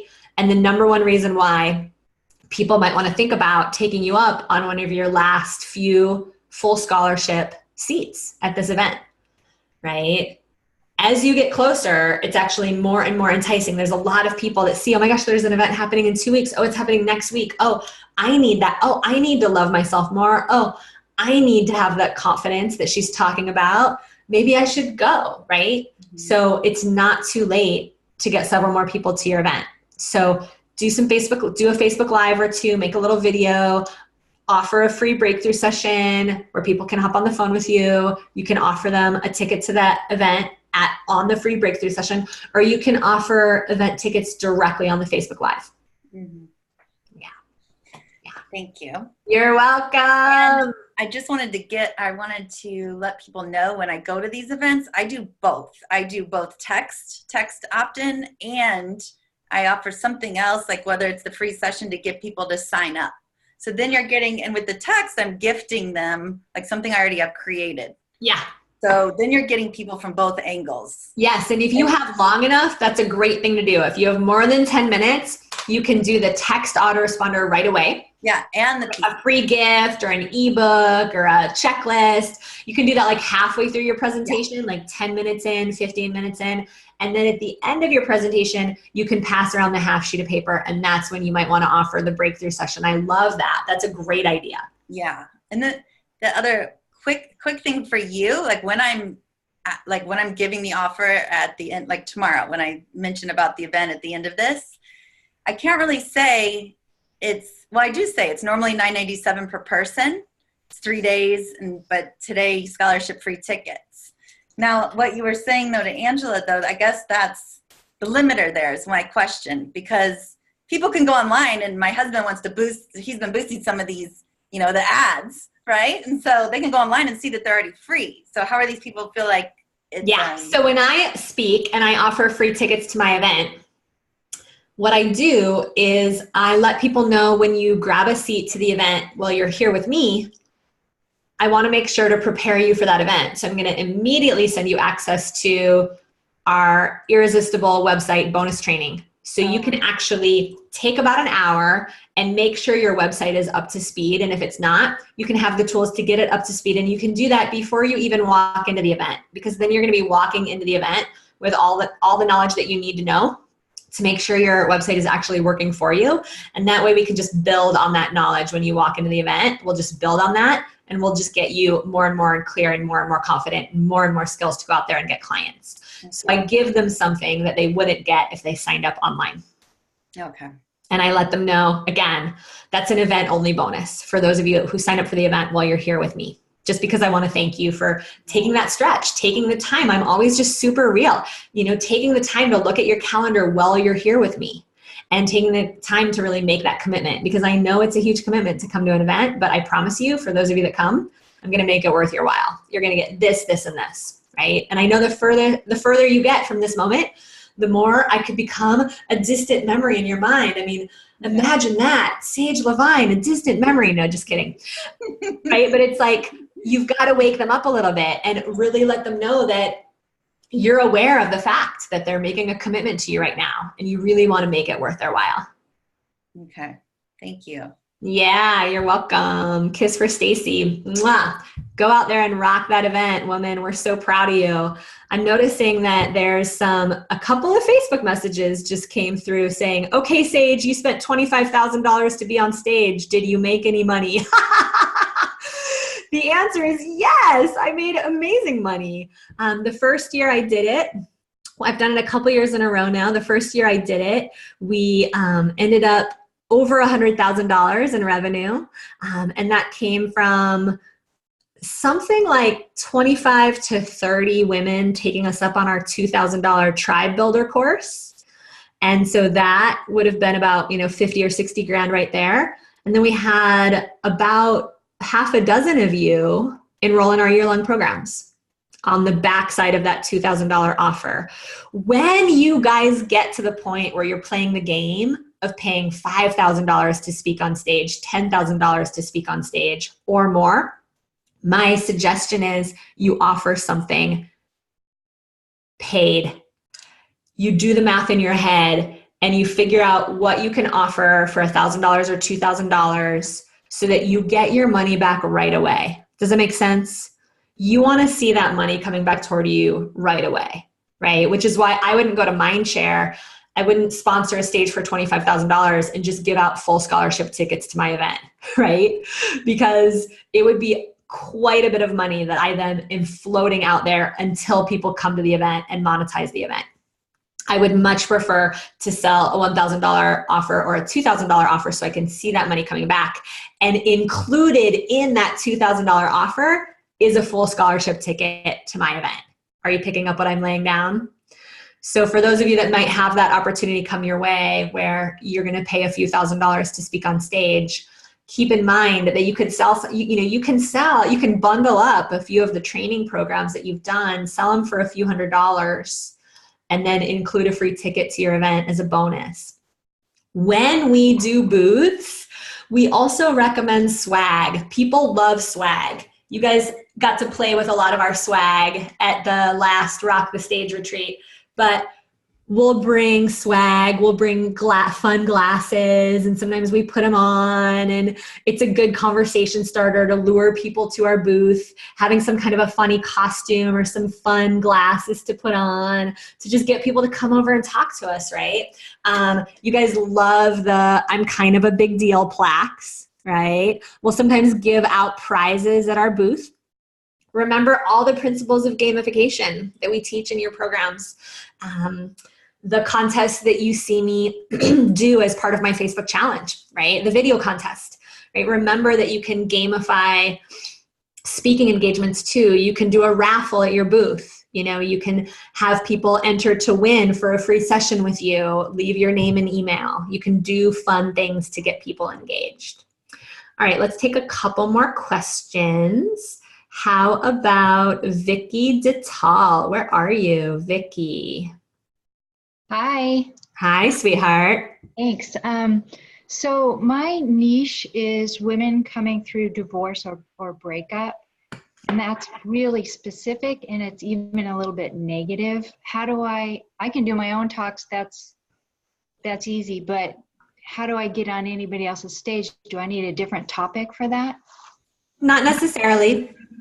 When you're at a women's conference of any kind, you could tweak, you could adapt your talk a little bit to be about going through a transition, a painful transition. You could speak into many of the painful women, I don't know even one woman in my life who hasn't been through some kind of a painful transition, right? And divorce is one of them, right? Whether it's a health crisis, your children moving out, going through divorce, losing a job, right? There's some key things that are the same. So that could be a great talk to approach women's conferences with. And then you could let people know, I specialize in helping women who are going through divorce. But for those of you going through other transitions, I have certain availability to support you as well. So you could offer people a transition breakthrough session. Obviously, if they're going through a divorce, they would be a fit for like a group program if you have a group program. But you could always do some VIP days or work with some clients that might be going through different types of transitions that you could help them with. Does that help? Yeah, that's great. So if I were to have a booth, I would do the transition. I probably would. It depends how big the audience is. If you're at a women's conference of hundreds of women, you're going to have a fair share of women who have gone through divorce. And so you may want to just niche down with your booth. Your talk could be about, 3 keys to navigating divorce and other painful transitions. And that way your talk could have some content in it that would serve everybody. Perfect. But the people you want at your booth are really the women that are going through divorce. Perfect. Thank you so much. Yeah, you're welcome. Kiss for Vicky. Mwah. How about Liliana? Hi, love. Where are you? Hello. Hi. There you are. Hi. Okay. So you were talking about text autoresponder, and well, I'm not familiar with that app. Can you let me know which one it is, please? Remind me what it is. I don't know. I don't know. Kathleen Caldwell or Elizabeth, do you guys remember it's called, or what did I say before? It's called joinbytext.com. Join by text, right, .com. Joinbytext.com. Join by text, okay. Text. We'll add that to your Facebook forums as well. All right, okay. All right, that was it. Thank you. Thanks for Great Liliana. ideas. Thank you, everyone. All right, beauties. I want to say a few more things about those of you that are hosting events, your own events, and you get to the point where you are putting 20 people in a room, 30 people in a room, 40 people in a room, and you could offer other people stage spots as a way to help you pay for that event. Okay, I want to just speak a few words into this. My recommendation would be to make sure you feel confident that you can have at least 25 or 30 people in your room before you start putting other people on your stage, making offers. Because if you have less than 20, my belief is I really want those 20 people focused on you and your offer. And that's the most valuable thing. But when you get to the point where you have a good amount of people in the room, you've been building your tribe for a year or two, you're moving into maybe our year 2 program. Some of you are moving into our leverage program. Some of you are in our leverage program. You may decide that you want to have people come and sponsor your stage. Stage spots can run from anywhere from $1,000 to $25,000, depending on how many people are in the room. So I'm going to show you one of our sponsorship kits from Women Rocking Business Live from a couple of years ago. And just know that at that point, we were putting 400 or 500 people in a room. So our sponsorship spots were very valuable, and we only took a very limited amount of sponsors because we didn't have the kind of venue, and we didn't want to create the kind of environment where there was a big exhibit hall full of 20 booths. We just didn't want to do that. We wanted to keep it simple and classy, but we knew that having a few sponsors who were strategically picked, who could complement what it was that we were doing, could really serve the audience. So here's an example of our sponsorship opportunity from a while back. I just wanted you to see what this, what this looked like. We offered sponsors that they keep 100% of their sales, and that they would be added to our entrepreneurial starter kit, which meant that everybody walked into the room and they got this little pamphlet, this little brochure on their seats where all of our sponsors were listed. We had a main stage speaker who spoke after my offer. Okay, please make a note of that. Anybody who's making an offer on your stage should be speaking after your offer. Your offer is closed. So we're talking about day 3 after lunch, right? And that was a $25,000 investment. I ended up negotiating down to $18,000 because the person that I put in that spot offered to do some promotion of me in exchange. And I think he had 55 people take him up on his $1,000 offer. So was it worth it to him? Absolutely, because some of those clients will upsell into higher level programs with him as well. And he was profitable just on the sales he made at the event. Now, one of the things that I always do if I have a speaker make an offer on my stage that is something I know everybody would really like to have, I will include it in my big program that I'm offering so that people aren't torn. Should I buy this or should I buy this?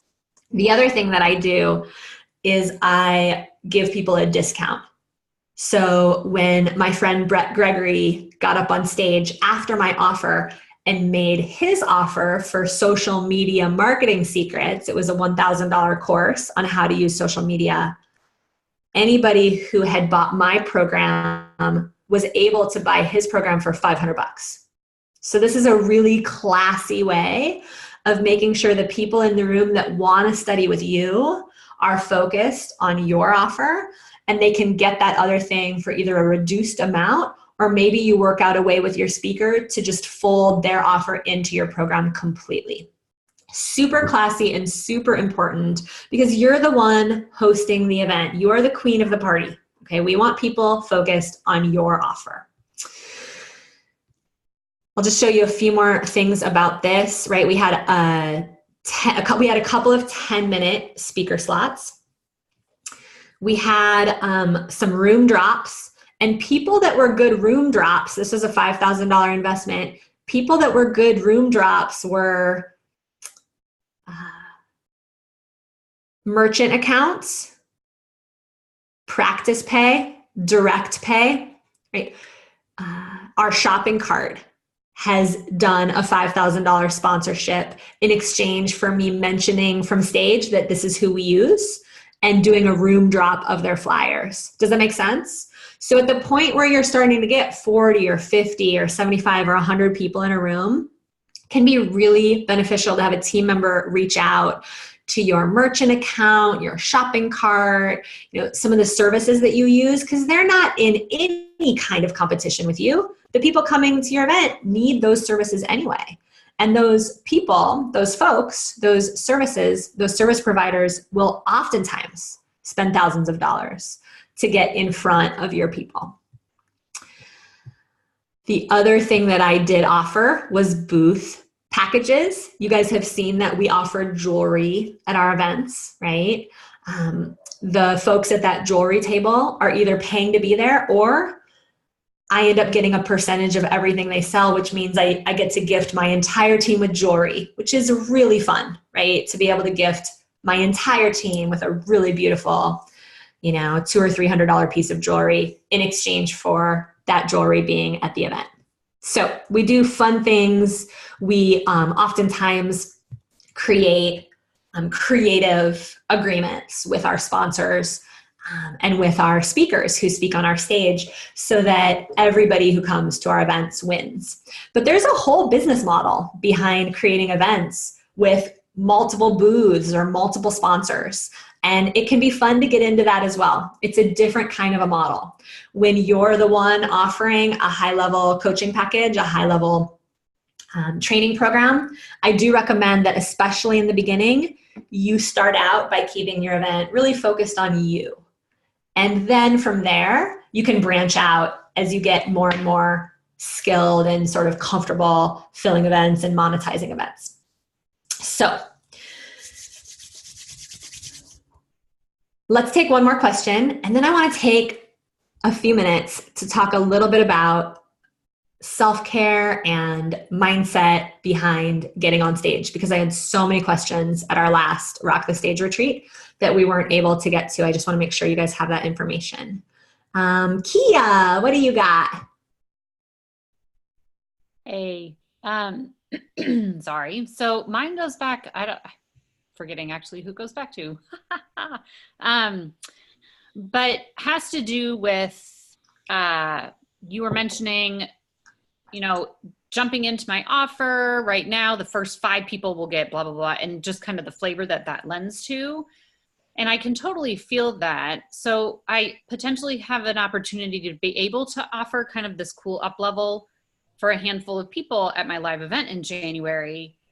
But, in my wildest dreams, I'm actually enrolling more than that in my live event. So in order to take them up on it, is the flavor different if you say for everybody who jumps in during this event, you'll be entered into a drawing for it?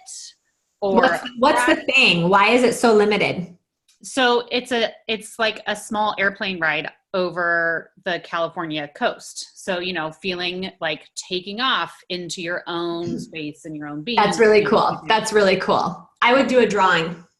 Okay. Yeah. Okay. I like that. Cool. Yeah. Thanks. Yeah. Yeah.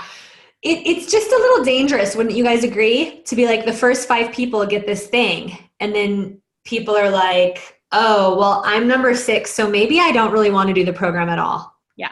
Yeah. And I was feeling really sticky about it. Like, I'd love to be able to offer this, but I don't want to do it because I'm, you know. For those of you that sign up tonight, you're going to be entered into a drawing, and 5 of you are going to get a chance to go up in the plane. But remember, the plane's not the thing. Your program's the thing. So again, we don't want to get distracted by bright and shiny objects. Yeah. Focus on the results of your program. And oh, by the way, you're going to get to take this cool plane ride and get to know some of the other folks in the program.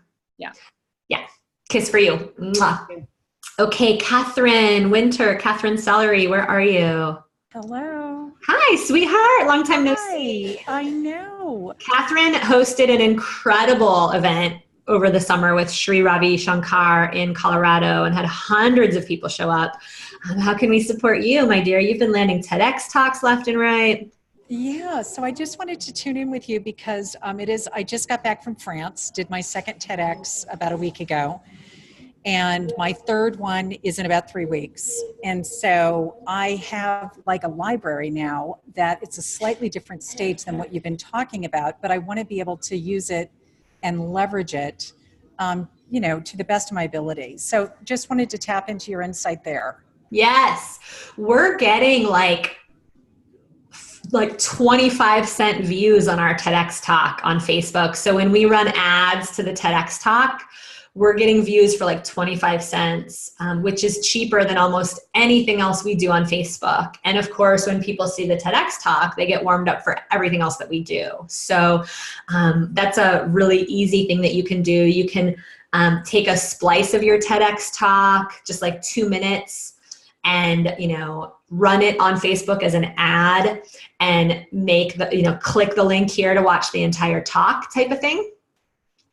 And, that's the number one thing I recommend that you do to really leverage those TEDx talks, to just really be willing to spend a little bit of money promoting the talk and getting the views. Great, thank you. The other thing that's coming out of like the event in the summer is that I've been asked to be somebody's keynote at their event that's coming up, and I was on a board for NAMI, and a lot of these, again, it gets back to the question of how to leverage them. I mean, I want to be in the space, it's the space I care about, but I'm not really sure how to monetize it. Yeah, and that's the thing, right? This is going to be a big deciding factor for you, because you've had your parenting niche, and then you have this leadership role in this voices of rewriting mental health, right? And so the opportunity here is for you to get clear on what's the long-term goal. Where does Catherine want to be a few years from now? Right? Do you want to be a leader in the mental health industry? And if you do, then there are ways to monetize that, which include, right, if you actually build a platform that's big enough and you never want to offer anything of your own, you can offer affiliate programs, you can offer advertising space. I just met an incredible man at my Sweeties event. It's a podcasters event, and he's got a he's famous on YouTube. He's got a YouTube following of over 1 million people. And he makes his entire living selling advertising space on his YouTube channel, right? So his whole focus is just, I get to make YouTube videos all day long that are awesome. So there's so many things you can do when you get clear on what is the thing I want to say, and am I willing to play full out in that realm? Now, the most convenient way to monetize these businesses is when you have a program that matches the message that you want to say, especially for those of you that want to be making money soon, which is very convenient for most of you, that you're willing to talk about relationships or health or hormones, and you have a program that helps people do just that. Because now you can get to the front side of your money, you can hire a team, you can create extra revenue coming into your business, where now you have money to spend on things like advertising on social media and things like that in year 2 or 3 of your business, right? This is, for some of you, this is something that's going to be coming down the pipe next year. For now, all of you guys can be making videos on social media and boosting them for $15 a day or $10 a day. And just do that for 3 days, right? Make videos, stick them up on your fan page, spend $10 or $15 a day for 3 days just to get some views on those videos. See if you can get people in your schedule taking advantage of what it is that you offer. But Catherine, let me loop it back around to you. I'm always keeping the macro in mind. I'm keeping the opportunity to speak to every single one of you in mind as I also answer your questions. And Catherine, looping it back around to you, I would love to know, if I waved my magic wand 3 years from now and you're one of the primary thought leaders in the parenting niche, and then sometimes you do these leadership or speaking gigs in the mental health arena, but you're also a major thought leader in the parenting niche, and that's where a lot of your money comes from. If I could wave my magic wand and give you that, or I could wave my magic wand and give you, a mental health leadership, thought leadership platform in the mental health arena, and we've figured out some way to monetize that, and parenting has taken a back burner, like, which one turns you on more? Yeah, that's such a great framework. I really appreciate you bringing that up, because I am now working with congressmen, and, I'm getting invited to other events that are more national and definitely high profile. So it's such a hard issue for me that it's so interconnected. I'm not sure how to answer it. I don't want to take a lot of time from other people. Yeah, I'd love to have you continue to work with me and Megan on that. You've got access to both of us. Let's keep working on that. And this is really a question of vision. So can we leave you there? And I want to follow up with you on that. Give her a kiss. Talk to you. I'm excited for you, because I think one of the things that Catherine is experiencing after several years of doing this, and many of you are going to have the opportunity to have this happen to you within the next 12 months, 18 months, is you start to have enough successes. And it doesn't matter how big the successes are, 10 people at a signature talk, 100 people, 200 people at a conference. when you start to have some successes, you have to start to ask yourself, and you have the opportunity to ask yourself, what's my bigger vision? And the bigger vision is always going to be unfolding ahead of you. And that bigger vision has the possibility to pull you forward in a huge way. Huge, right? I was just I had a chance to get an interview with Reverend Michael Beckwith. I can't wait to share it with you. But he said, when I asked him about burnout, I said, most of my women are afraid on some level of getting burned out. What would you say to them? And he said so clearly, burnout comes from running anxiety and overwhelm. Burnout does not come from working hard or putting in the hours to build your business. So take a breath into that. It's our choice whether we run anxiety and overwhelm. We can get to the front side of that by having a clear plan and continuing to have a clear vision. I've had so many people tell me, Sage, you could charge twice as much for your training programs. You could charge $20,000, $25,000, $40,000 for your year-long training programs. And I always come back to my vision. My vision is not to have 40 or 50 elite clients in a program. My vision has always been to have hundreds of women in my year-long programs, traveling from all over the globe to be able to build their business together, support each other, network, get the strategies, have the proven systems, right? So it all comes down to vision. For somebody else, having hundreds of clients at one event would be a nightmare. For somebody else, I'm perfectly happy with 20. Thank you very much, right? So to start to get really clear on what lights you up, what turns you on, where do you want to be in a few years, take the time to go on a long walk in nature and really vision into what turns me on the most. Because it's not that you have to only do one thing. You can do the other thing, but if you want to do one thing, you want to do it really, really, really, really well. The other thing is at times going to take a back seat. Does that make sense? So I really want to put a stake in the ground for all of you going all in on the thing that's going to light you up the most. Let's just do a big wahoo for that. I realized that. That's why I want to.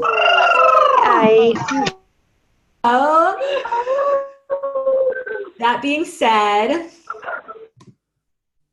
I want to take a few minutes and talk to you about taking care of yourself. Okay.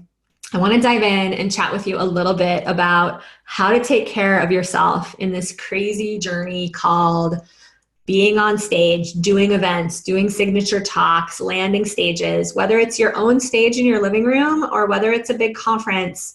Keep in mind that as soon as you stand up in front of people, whether it's 2 people or whether it's 500 people, there's physiological energy on you that is physically exerting. They put a pacemaker on Brendan Burchard. I think I told some of you this. They put a pacemaker on my colleague Brendan Burchard when he was leading his big 3-day event. And they found that he burned the same amount of calories as it takes to run a marathon.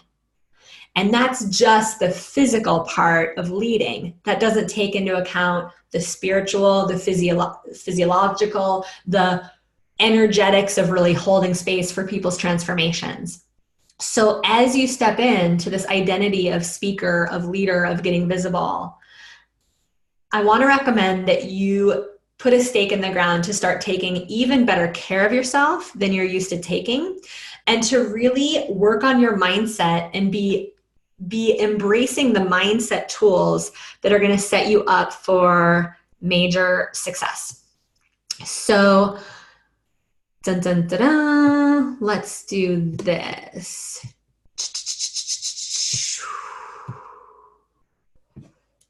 Let's do this.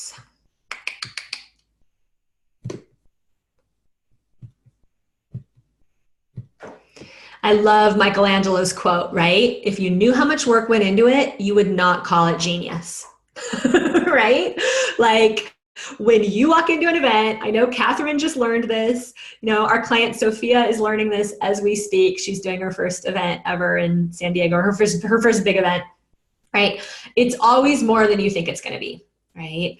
When we walk into an event and we're a participant, it's always like, oh my gosh, this is amazing, so much fun. But when you're behind the scenes, there's going to be a lot that goes into it. So be sure to prepare. Be sure to get yourself prepared for that event. Be sure to start weeks out. You know, I'm actually working on we have a Hawaii event coming up, our Big Island Business Breakthrough Retreat for our leverage clients. You know, I'm getting ready now. I'm getting ready a month ahead of time. You know, my team and I are prepping for that. We're thinking about what we need to bring over there with us. I'm putting the finishing touches on the handouts this week, right? We want to infuse you with the energy of feeling prepared, organized, not like you're being drug around by this thing. And then I want to invite you to remember that your nervousness, your fear to get on stage, whether it's in front of 2 people or 200 people, that's what actually keeps you real. So be grateful for the nervousness. Breathe into it, right? Know that it keeps you humble, because your job is not to get on stage and be a big, happy, shiny performer. Your job is to get on stage and allow your heart to connect with every single other heart in the room, and to remember what it's like to have the pains and the aches and the longings that the people in your room have, right? Because that's what brought them into your room in the first place. You want to be a compassionate, humble leader, right? You don't want to be a shiny performer. I mean, obviously you're going to be shiny because you're the one on stage, but this is a chance to facilitate rather than perform, right? It's more about transformation it's more about transforming than performing, right? And then I recommend that you also focus on that one friendly person, that you find those friendly people in the audience that are smiling at you, and let them be your batteries. Let them feed you energy. Don't forget to breathe. Do a lot of breathing. Take the time to visualize it going beautifully. Take a few minutes before you get on stage to really visualize this event going well. People are happy. You're smiling and having fun on stage. A little bit of visualization goes a long way.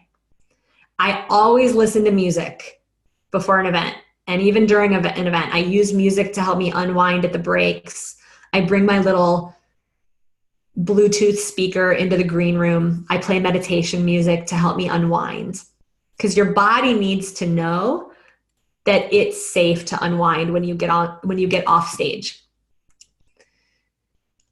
Take the time to get in your body and do power poses, right? Before and throughout an event. To change your physiology, get your arms up over your head. Feel the strength in your legs.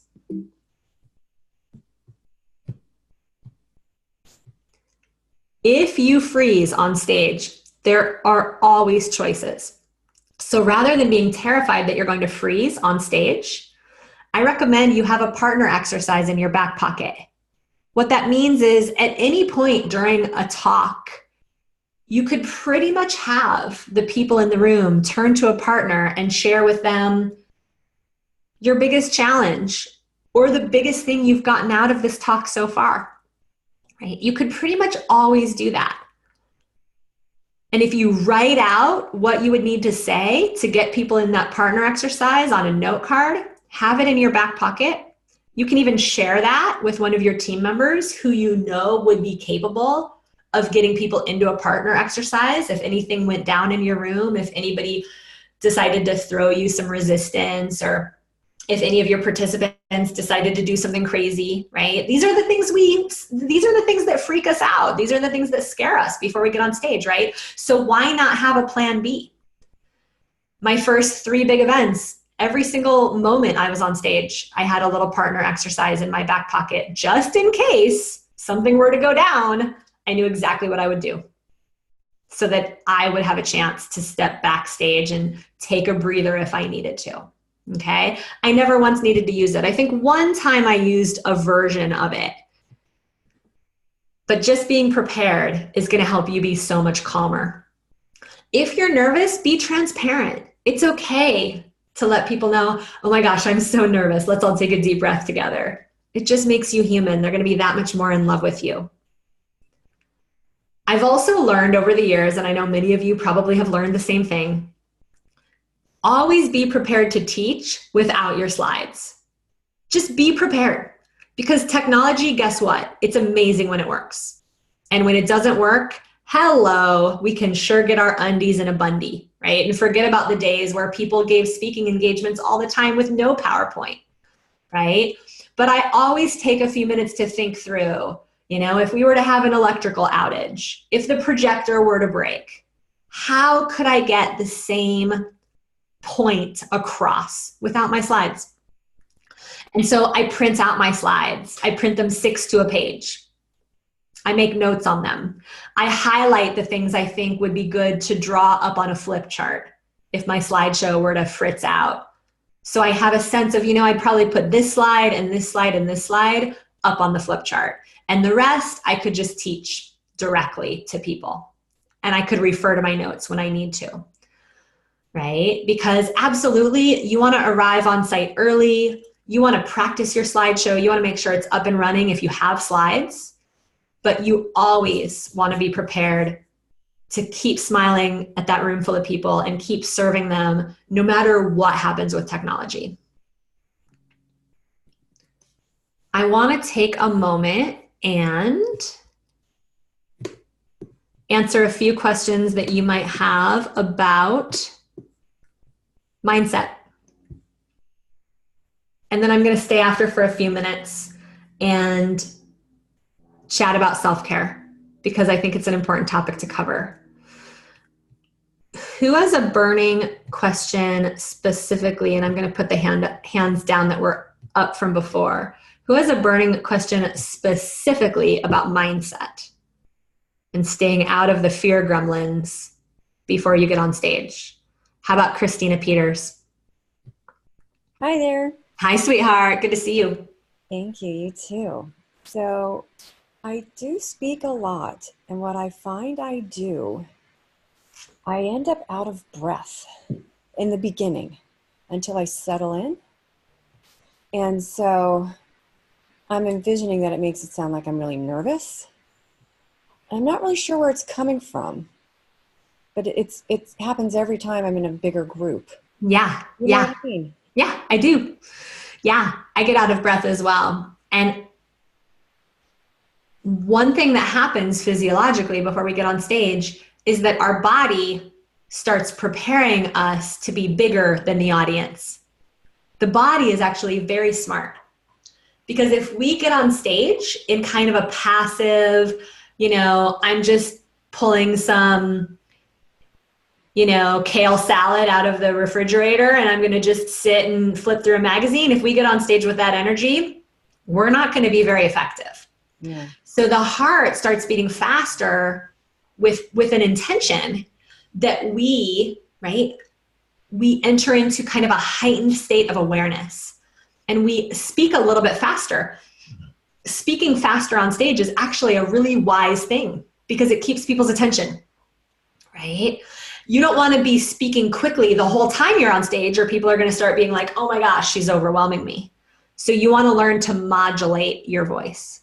Yeah, I settle in after. You'll settle in, right? Yeah, and then I'm like, oh yeah, this is awesome. This is So, fun. yeah, so over time, I'll be honest, I've learned to kind of roll with the adrenaline and the heightened energy and the crazy physiology I feel before I get on stage. And when I first get on stage, I've kind of learned to just be like, oh yeah, this is my body, like doing the thing. Yeah. One thing that can help is that I actually deliberately imagine my energy field getting bigger. I throw my energy to the back of the room. The bigger the room, the more spacious I want to become, right? Because I'm there to reach everybody. So I really want to energetically reach all those parts of my body out. I also breathe into the back of my body. That calms me down, because when you're on stage, you're so forward oriented. It's really helpful to breathe into the back of your body. I also do Kundalini breathing. You know, I'll sometimes do breath of fire just to flush out some of the nerves. And I used to have to take like 5-minute jogs when I'd wake up and I knew I had a whole day on stage because I was just so wired. Meditation really helps if you can calm your energy down. I've grown to understand that it takes so much energy to be on stage that I actually would prefer to do a calm yoga practice before I get on stage than taking a jog these days as I get older. But Christina, I bet you're amazing on stage. I know you have a lot of fire in your system like me. And so I would definitely recommend that you practice doing the practices that get you breathing and grounded beforehand, and then just go with it, because that shortness of breath is going to have you be excited and ramped up about everything that you're going to share. And you're just going to take your audience with you. They're going to be just as excited right alongside you.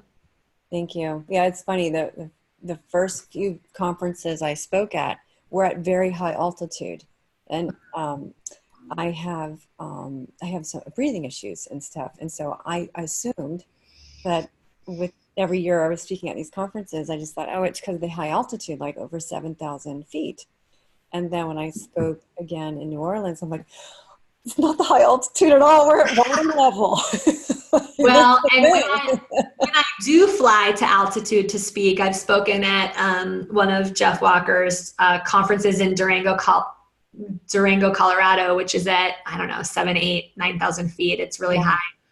I oftentimes will try to fly in a couple days early and just work from there so that my body acclimatizes before I get on stage a little bit, right? That's good. That's good. Yeah.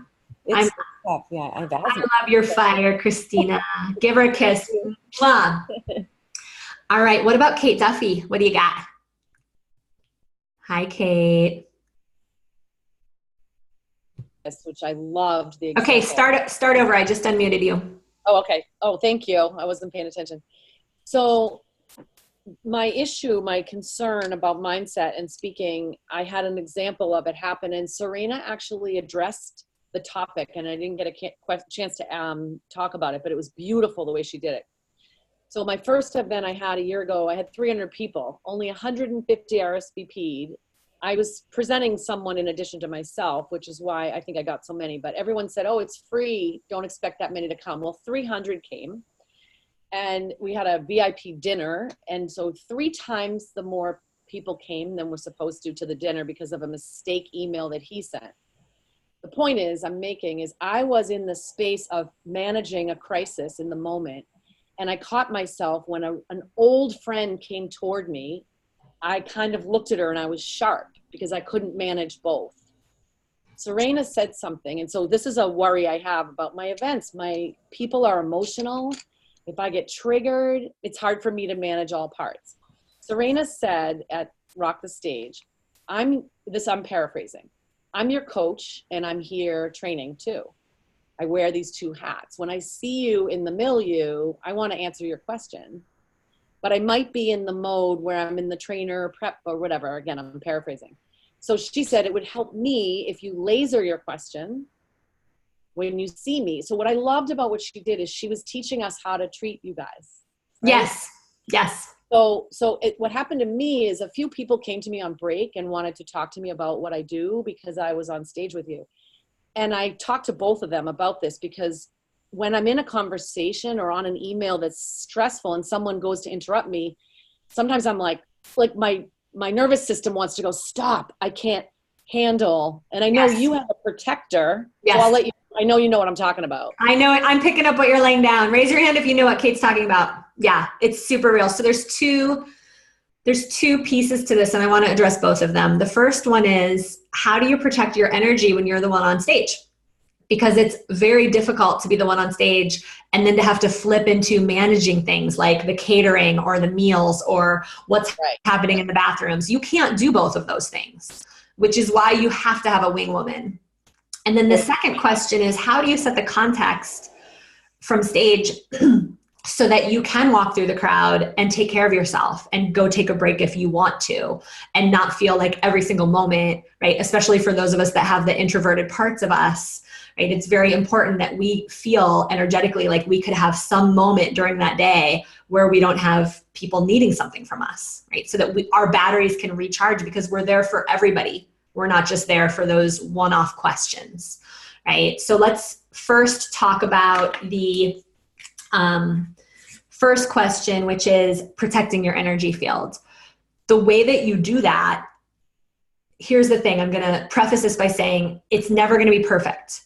There's always going to be people that ask things from you at an event that are hard for you to give to them because you're the one holding the space on stage. And so you can do a lot of preparation, which is what I recommend you do, to give things away to one or two other people that are going to be in the room, or a group of other people that are going to be in the room. But no matter what you do, there's going to be crunchy moments at events. We call them wapacha moments, right? Wapacha is a Native American word. And it means when your intention is clear, nothing can go wrong. It's an Apache term. There's another translation for it, but you'll have to come staff events to really find out that translation. But you've got to have some way of making crunchy moments at an event be okay, not just for you, but for your team. So you want to set that context ahead of time, right? When we make mistakes at this event, it's only getting us closer to our goal, because here's the thing, we're here doing the event, right? Being afraid of the mistakes is the thing that keeps people from doing these events in the first place. So you're going to be a leader and you're going to set the stage that, number one, there's going to be things that go wrong at this event, and that's okay.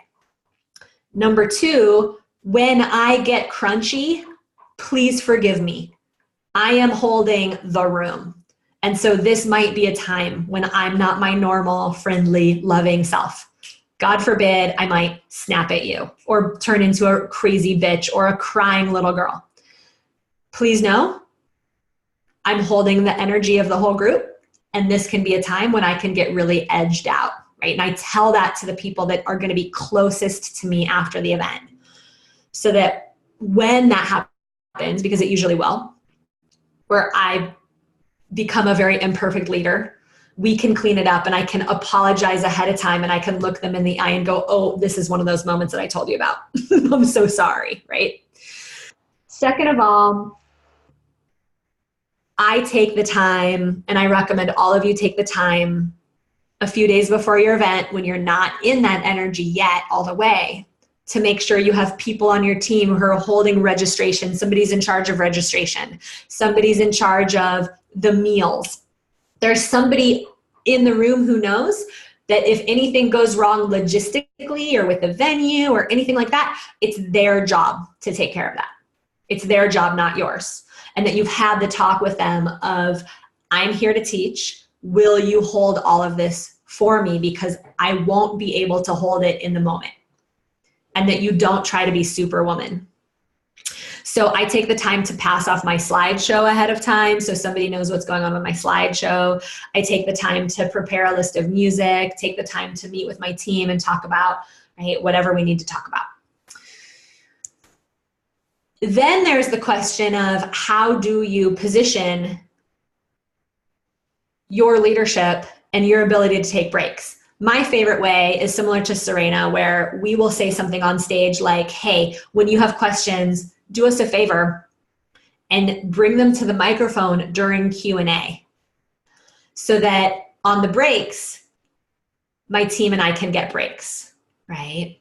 And for those of you who come to a client retreat and we have some team available who's actually been prepped that they're available for questions on the breaks, then we let you guys know, hey, here's who would be available to answer your questions. I know Claire is going to be available. When you see her on the floor, you can grab her. Make sure to keep those questions laser. You know, so-and-so is available. And that way, when I walk through the crowd and I'm taking a break, I can feel that energy sometimes of people being like, oh, it would be really nice to ask you a question. And I respect that stage is on break as well. So that just protects you by creating that context from the start. Is that helpful, Kate? I'm so sorry you ended up having an extra 100 people to feed. I can't imagine having to deal with that. No, I handled it. And I circled back to the people, because it matters to me that I'm not a bitch. And the two people I talked to at Rock the Stage were like, totally get it. And so I just think it's important. I love the feedback you got. Yeah. Forgive me. It's such a good question. I'm glad you asked that question, because I know that's something that everybody is going to be dealing with. No matter whether you have 5 people come into your living room or 100 people coming, it's going to put you on your edge to do anything other than focus on what you're going to say from stage. And it's feeling needed when I, yes. That's why literally if you walk by me, I'm going to look the other way because I don't want to project on you to feel absolutely needed. And it's 100% okay to walk through a room and let everybody know where you're going, because you're looking toward the door and you're walking with confidence toward the door, right? You're not gonna offend anybody by letting people know energetically, like, hey, I'm heading for the door because I need a break right now. I'll be the one back on stage after lunch, right? And what I heard you say is think about the things they'll need and have it set up that they can get that. Yes. And remember that you are the one who is there to take care of the whole room. That is your job. Yeah. Nobody else can do that when you're the head trainer. Right. And so it is your job to preserve your energy for the macro, not the micro. And I know for women that can be tough. Give a kiss to Kate. Mwah. Thank you. All right. Deborah Cunningham, what you got? Hi. So I don't know if my question is appropriate here. I have no trouble talking to large groups of people. I've been doing training for 1 million years. I go into a blind panic at the idea of being recorded on a video camera. Just turning on the camera for these sessions has been a massive leap of faith, big step overcome for me. No. So don't know whether this is the appropriate place to address this or maybe some later training, but that's my bit. Maybe it's somebody else's, maybe it's age. I'm so glad that you trust us to be real with us. Raise your hand if you can identify with Deborah that the video camera is the more intimidating sort of modality for you. And that was true for me. I was a school teacher, so I was used to being up in front of people. I mean, yeah, I'd get nervous when it was bigger groups of women who were coming just to hear me. But the video camera has always been more intimidating for me. It took me probably at least 1.5 years before I started feeling more comfortable sitting down in front of a video camera. Our trainer, Megan Neely, always jokes that it took her 8 hours to make a 2-minute video because she did that many takes of the video, right? Before she felt like she had something that she was actually okay with people seeing. So Deborah, first of all, I think you're looking beautiful on camera. I'd actually like to see you point the video camera down just a little bit so that I can see a little bit more of your neck. There you go. Can you guys feel her totally differently now? Right? Say something, Deborah, so that you'll pop up on the screen. Hi. There's a camera on me. I can't talk. I actually taught my first online class last week after being trained 20 years ago how to do it. And I had nightmares the entire week before, including that I couldn't actually connect with any of my students. So 30 minutes after I got online with the class, they all left. So, yeah. So wait, okay, I said something. Wait, so tell me what happened. You actually had 30 of your students hop on a video conference with you? No. I taught an Excel level 1 class online, live, for the people I contract with to do that, to do most all live classes before this. I had 2 weeks of nightmares before the class. I would wake up almost every morning having had a nightmare about, those walking naked through your parents' living room version of nightmares. Oh, yes, I know those, yes.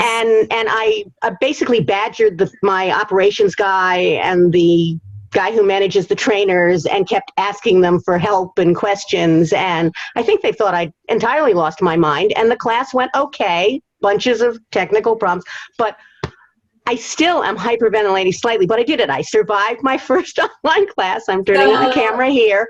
Actually came. So what you're saying is people actually came and got value.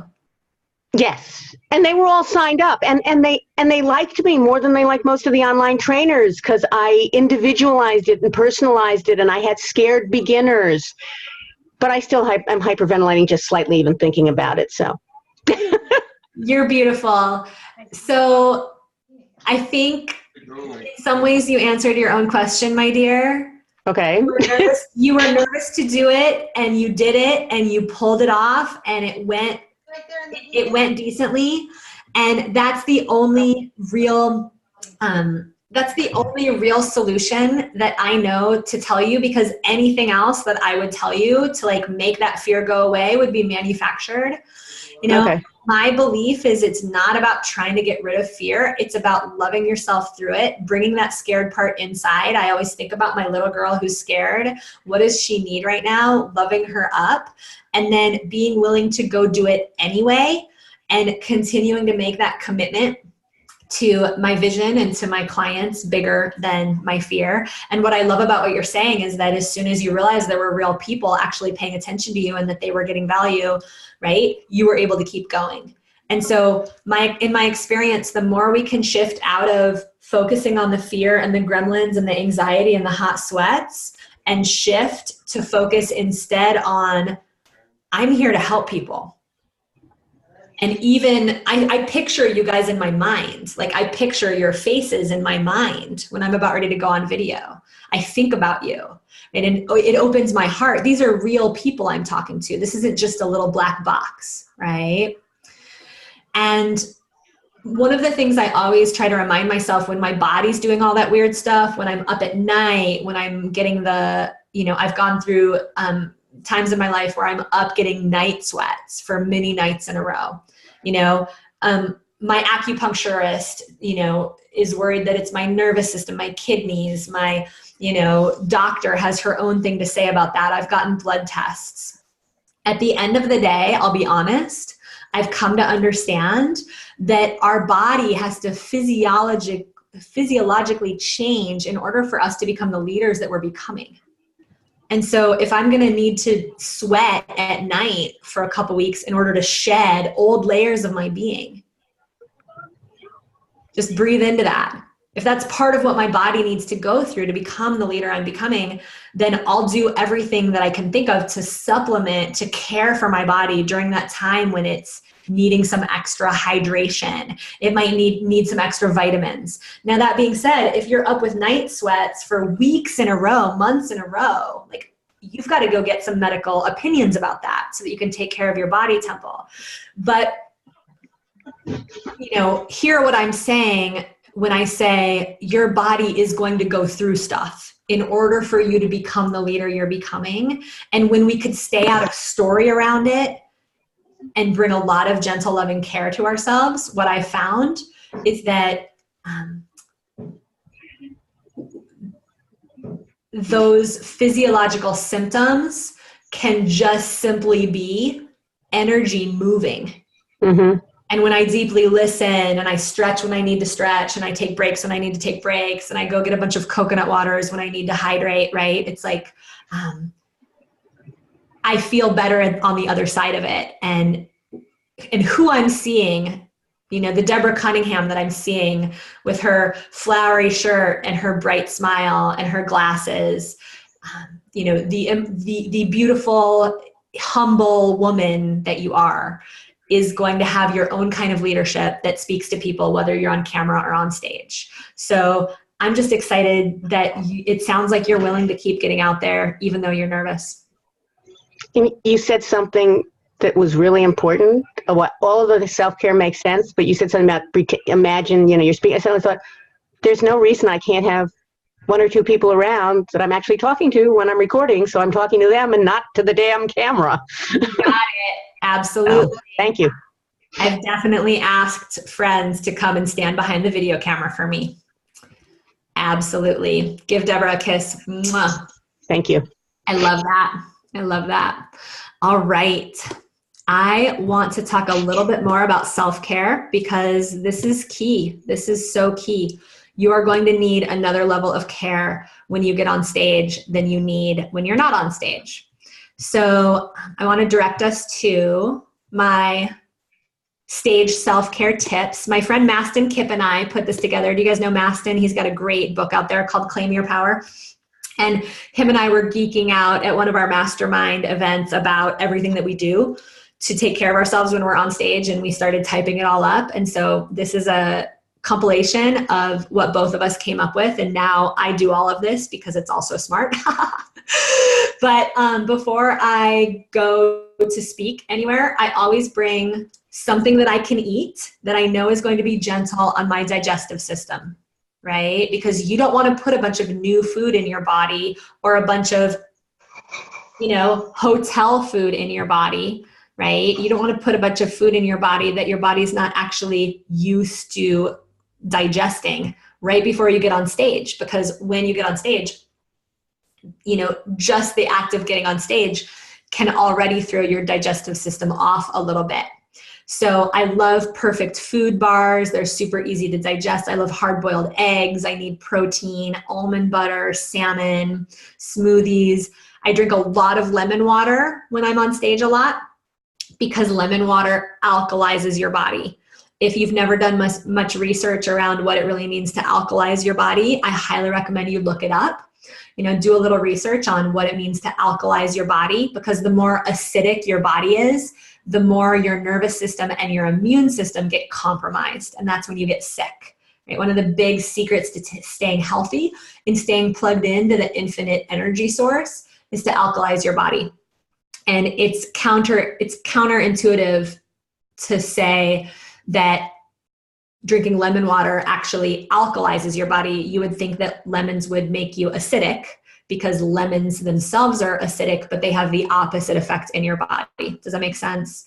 So do a little research, get a little bit of information on, how to alkalize your body. I love Susan Pierce Thompson's Bright Line Eating System. Her whole Bright Line Eating System is a system that's designed to alkalize your body. It's basically don't eat processed foods, minimize your gluten intake, don't eat sugar, and don't drink alcohol. And when you can keep your body really clean before you get on stage, you're going to really be able to maximize your energy to be able to channel the level of attention that you need to channel before you get on stage.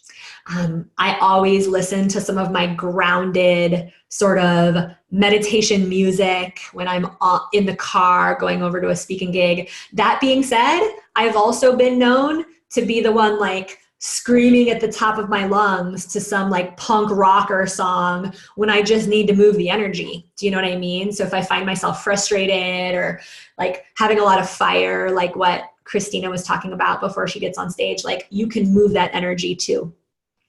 I always connect with my team several weeks before the event. Knowing who is going to be there and what they're holding and knowing that they are energetically ready to hold the piece that they're holding ahead of time always calms me down. I talked a little bit here in this handout about how I ask my participants to handle questions at the breaks and how I train my handler or my protector to just make sure that I'm drinking water. Make sure that I take a break. If left to my own devices, I'll stand out on the floor and talk to clients the entire time. And then I'm exhausted or have a headache by 4:00 in the afternoon. And I've learned that I need to pace myself, especially when I'm doing events where there's evening sessions and things like that. When I do multi-day events where I'm on stage for more than one day in a row, I like to have a massage therapist or a network chiropractor or an energy worker come and work on me once or twice a day, if possible, at lunch or at a break or at a dinner break, to keep my body really relaxed so that I'm not just holding that energy all day long. Another great thing to do for your body at events when you're not necessarily in a position to have a body worker come is to lay horizontal and get your legs up, because you've been standing on your legs, so all the blood is in your legs. When you get your legs up above your head by putting them up on a chair or putting them up a wall, like the yoga pose, legs up the wall, all of that blood can rush back to your heart and to your brain and can really help to regenerate you to continue to get on stage. Like I said, I always do breathing exercises and power poses before I get on stage. I like to let my team know that I always really love to be hugged after I get off stage. I like to be told that I did a good job because I still, to this day, have gremlins when I get off stage. So you can ask for those things ahead of time. When you go to speak and you're staying at a hotel, or if you're home the night before a speaking gig or the morning of, Soak yourself in Epsom salts. One of the big things that you're battling when you're on stage all day, standing all day, with all of that physiological energy on you, is you're battling inflammation. That's what happens. You get inflammation in your body. When you're speaking all day, you're moving your body to make a point. And so you want to minimize inflammation, right? So you minimize inflammation by taking supplements like turmeric, by putting your body in an Epsom salt bath. I always take lots of extra vitamins at my events. I take vitamin B, I take vitamin D. I bring chlorophyll in case my energy crashes. Chlorophyll is a great thing to have on hand just to get that hit of like green energy in your system. I always pick out my outfits ahead of time. I used to be a total tomboy. I still sometimes can't believe that I'm, choosing dresses to wear on stage like 2 days before an event. But we did a great piece at our live event about what to wear on stage that's available for you as a video module in your forum that will be available if it's not already there. But just keep in mind what we spoke into during that teaching session, right? That when you wear wild prints or plaid or paisley, that oftentimes goes away on stage. Solid colors look better. I always bring extra earrings because my dangly earrings always tap the microphone. So I like to bring post earrings that are small so that when I put a microphone on, my earrings aren't going to interfere with my ability to communicate on the microphone. When I get tired, I always remember I can pull energy from the audience. I literally imagine a waterfall of energy coming through all my participants and coming up into me. And then a waterfall of energy coming out of me and going back to them. Does it make sense? The energy in the room is there for everybody. And when it's afternoon and the audience starts to get tired, it's your job to sometimes work a little harder to keep them awake, which is why it's really helpful to use the accelerated learning techniques. Have them repeat back what you said. Have them stand up and take a deep breath, right? Give them some time to integrate, put them in a partner exercise so that you're not just talking at them the entire time. And then for me and for every single one of you, to understand and become aware of your survival patterns. What do you know is probably going to come up for you at the event? I know for me, there's pretty much never been an event where at least at some point during the time at the event, I'm on stage and the thoughts in my head are telling me, you don't know your shit. They can see right through you. Who do you think you are to be up here? And so I know that's going to happen ahead of time. And so I always have one person in the room that I know I could go to and say, that thing is going on in my head. At a break, I might say to Serena or Grace or somebody backstage, I have that thing going on in my head where, I'm not good enough to be doing this. And I know I have one or two people in the room who are trusted allies who know just what to say to me when I admit those things to them. They have earned the right, right? They have earned the right to counsel me through that moment. Don't just open up your vulnerable self to anybody in that moment. You want to make sure you've prepped somebody for that moment.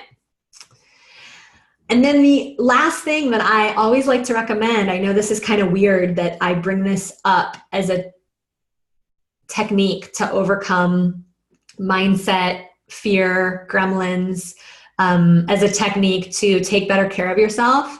But I really believe that I take better care of myself when I am 100% transparent about anything that I'm selling at the event. Does it make sense? Right? That from the beginning of an event, I let people know, hey, we're going to be spending a few days together, right? Tomorrow, I want to take about 40 minutes to share how we might be able to keep working together. Would that be okay? Get their permission. If I'm at a signature talk, I may tell people in the first 10 minutes right after my story, I'm so excited to get you my 3 favorite strategies to go out there and find your perfect clients, right? I reiterate what I'm going to be teaching. And before you head out tonight, I want to let you know about a way that you can keep in touch with me and possibly do more work together. Right? Because as soon as that's in the space, it gives me permission to just relax into the honesty of what's happening here. It gives my participants the opportunity to start to try on whether it would be a fit to work with me or not. So it's just honoring of everybody. And it always ramps my nervous system down a few notches and gives me that sense of calm, honest integrity, which is the kind of leader that we all want to be, right? All right. This has been the Turbo Call. We have time for just a couple questions about self-care before I pop off. And I want to thank you all for being with me through the marathon training on landing stages and taking amazing care of yourself as a leader or a speaker. Kim Lee, what's your question? Speaking mindset. For me as a speaker, I'm not strong in my mindset as speaker. I notice I'm good, I'm great, I'm powerful as a healer. I tend to give too much. So the healer and the speaker, they are mixed. So how can I separate, be strong in the speaker, not to give my whole farm away? Yes, it's a good question. So when you create your signature talk, and when you create your talk, I'm going to invite you to really use the formulas that we teach you to put that talk together so that you really nut it down to 2 or 3 teaching points. 2 or 3 teaching points that you know can make a difference for your audience so that you don't give everything away. Because that's one of the things that we do when we feel insecure as a speaker is we tend to try to give everything away. Remember that less is more. Remember that you can't possibly fit everything into 2 hours or 3 days. So you're going to really focus on the topics that you feel like are most important for people to get right away. And then always take the time to let people know, now that you know this, you're probably wondering, how do I do this other thing? And that's one of the reasons why I invite you to take me up on my discovery session, or I invite you to take me up on my offer for my program. Because inherent in every solution lies another problem. When you give people a solution, there's always going to be something else that they need once they have that thing. And so it's not so much about trying really, really, really hard to not give people too much. It's more about being generous, giving them as much as you can in the time you have together, but taking the time to let them know what's next and why you recommend they take you up on your offer. Is that helpful? Yeah, actually, what helpful is less is important, because my addiction is to heal the individual just one shot. It's just my addiction, and I have the ability to do so. So I tend to bring that out a lot. So yeah. That back. Beautiful. And less is more. I think I like that. I like that. What you said is less is more. Beautiful, sweetheart. Give you a kiss. Thank you, Sage. You're so welcome. Mwah. Thank you. All right, last question of the day. Rachel Cooley, what you got, girl? So good to see you last week. Quick one. Thank you. So great to be there. Quick question, since, as I'm growing, I have got smaller events. My talks, I have up to 30 people typically, but my smaller workshops, I tend to have like 6 to 10. So for like a 3-hour workshop, what do you recommend when it's so small to take care of me like during a break? So when you have a Did you do before? Yeah, when you have a 2 or 3 hour workshop, my suggestion is take care of yourself ahead of time and take care of yourself afterward. And really all you're probably going to have time for when you only have 2 or 3 hours with people is to go to the bathroom and, put your feet on the floor and take 10 breaths, right? Yeah, totally. So, the self-care that I'm speaking about for those of you that are doing your signature talks and your 2-hour events, definitely take advantage of those self-care tips before the event and after the event. Yeah, cool. Beautiful. Kiss for Rachel. Mwah. And that's exactly how we invite you to get started. You all have the entire formula for going out there and booking your next 2-hour talk or putting several 2-hour talks on the calendar, right? And when you have 2 or 3 of them on the calendar, you don't have to make any one of them be so like intense, because you have several opportunities to rock your talks and enroll your clients as a result of that. And so honored to watch every single one of you taking just the right next step, because for many of you, you're just getting started in these businesses, and your opportunity is to start thinking about what stages you'd like to get on, build your own stages, and make some videos for some event coordinators who may have events coming up that would lend the opportunity for you to get on stage. I'm going to recommend that you host one of your own speaking engagements for every other stage you get on. In fact, my belief is that the best plan for you, for most of you, will be to do more of your own speaking engagements than other people's stages. Because like I said, when it's your speaking engagement, you get to control everything. You get to control the message. You get to control why people are coming.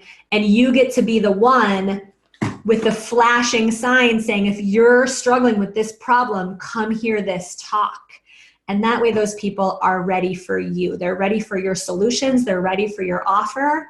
And you get to make you get to open the door to enroll high-paying clients in your programs.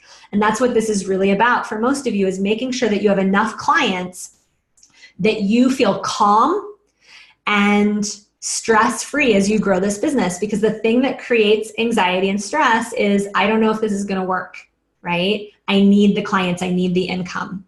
And so the sooner we can get you to the front side of that, the more fun it is to grow these businesses. The sooner we can get you enough paying clients where you can relax and say, yay, I have thousands of dollars coming in from paying clients.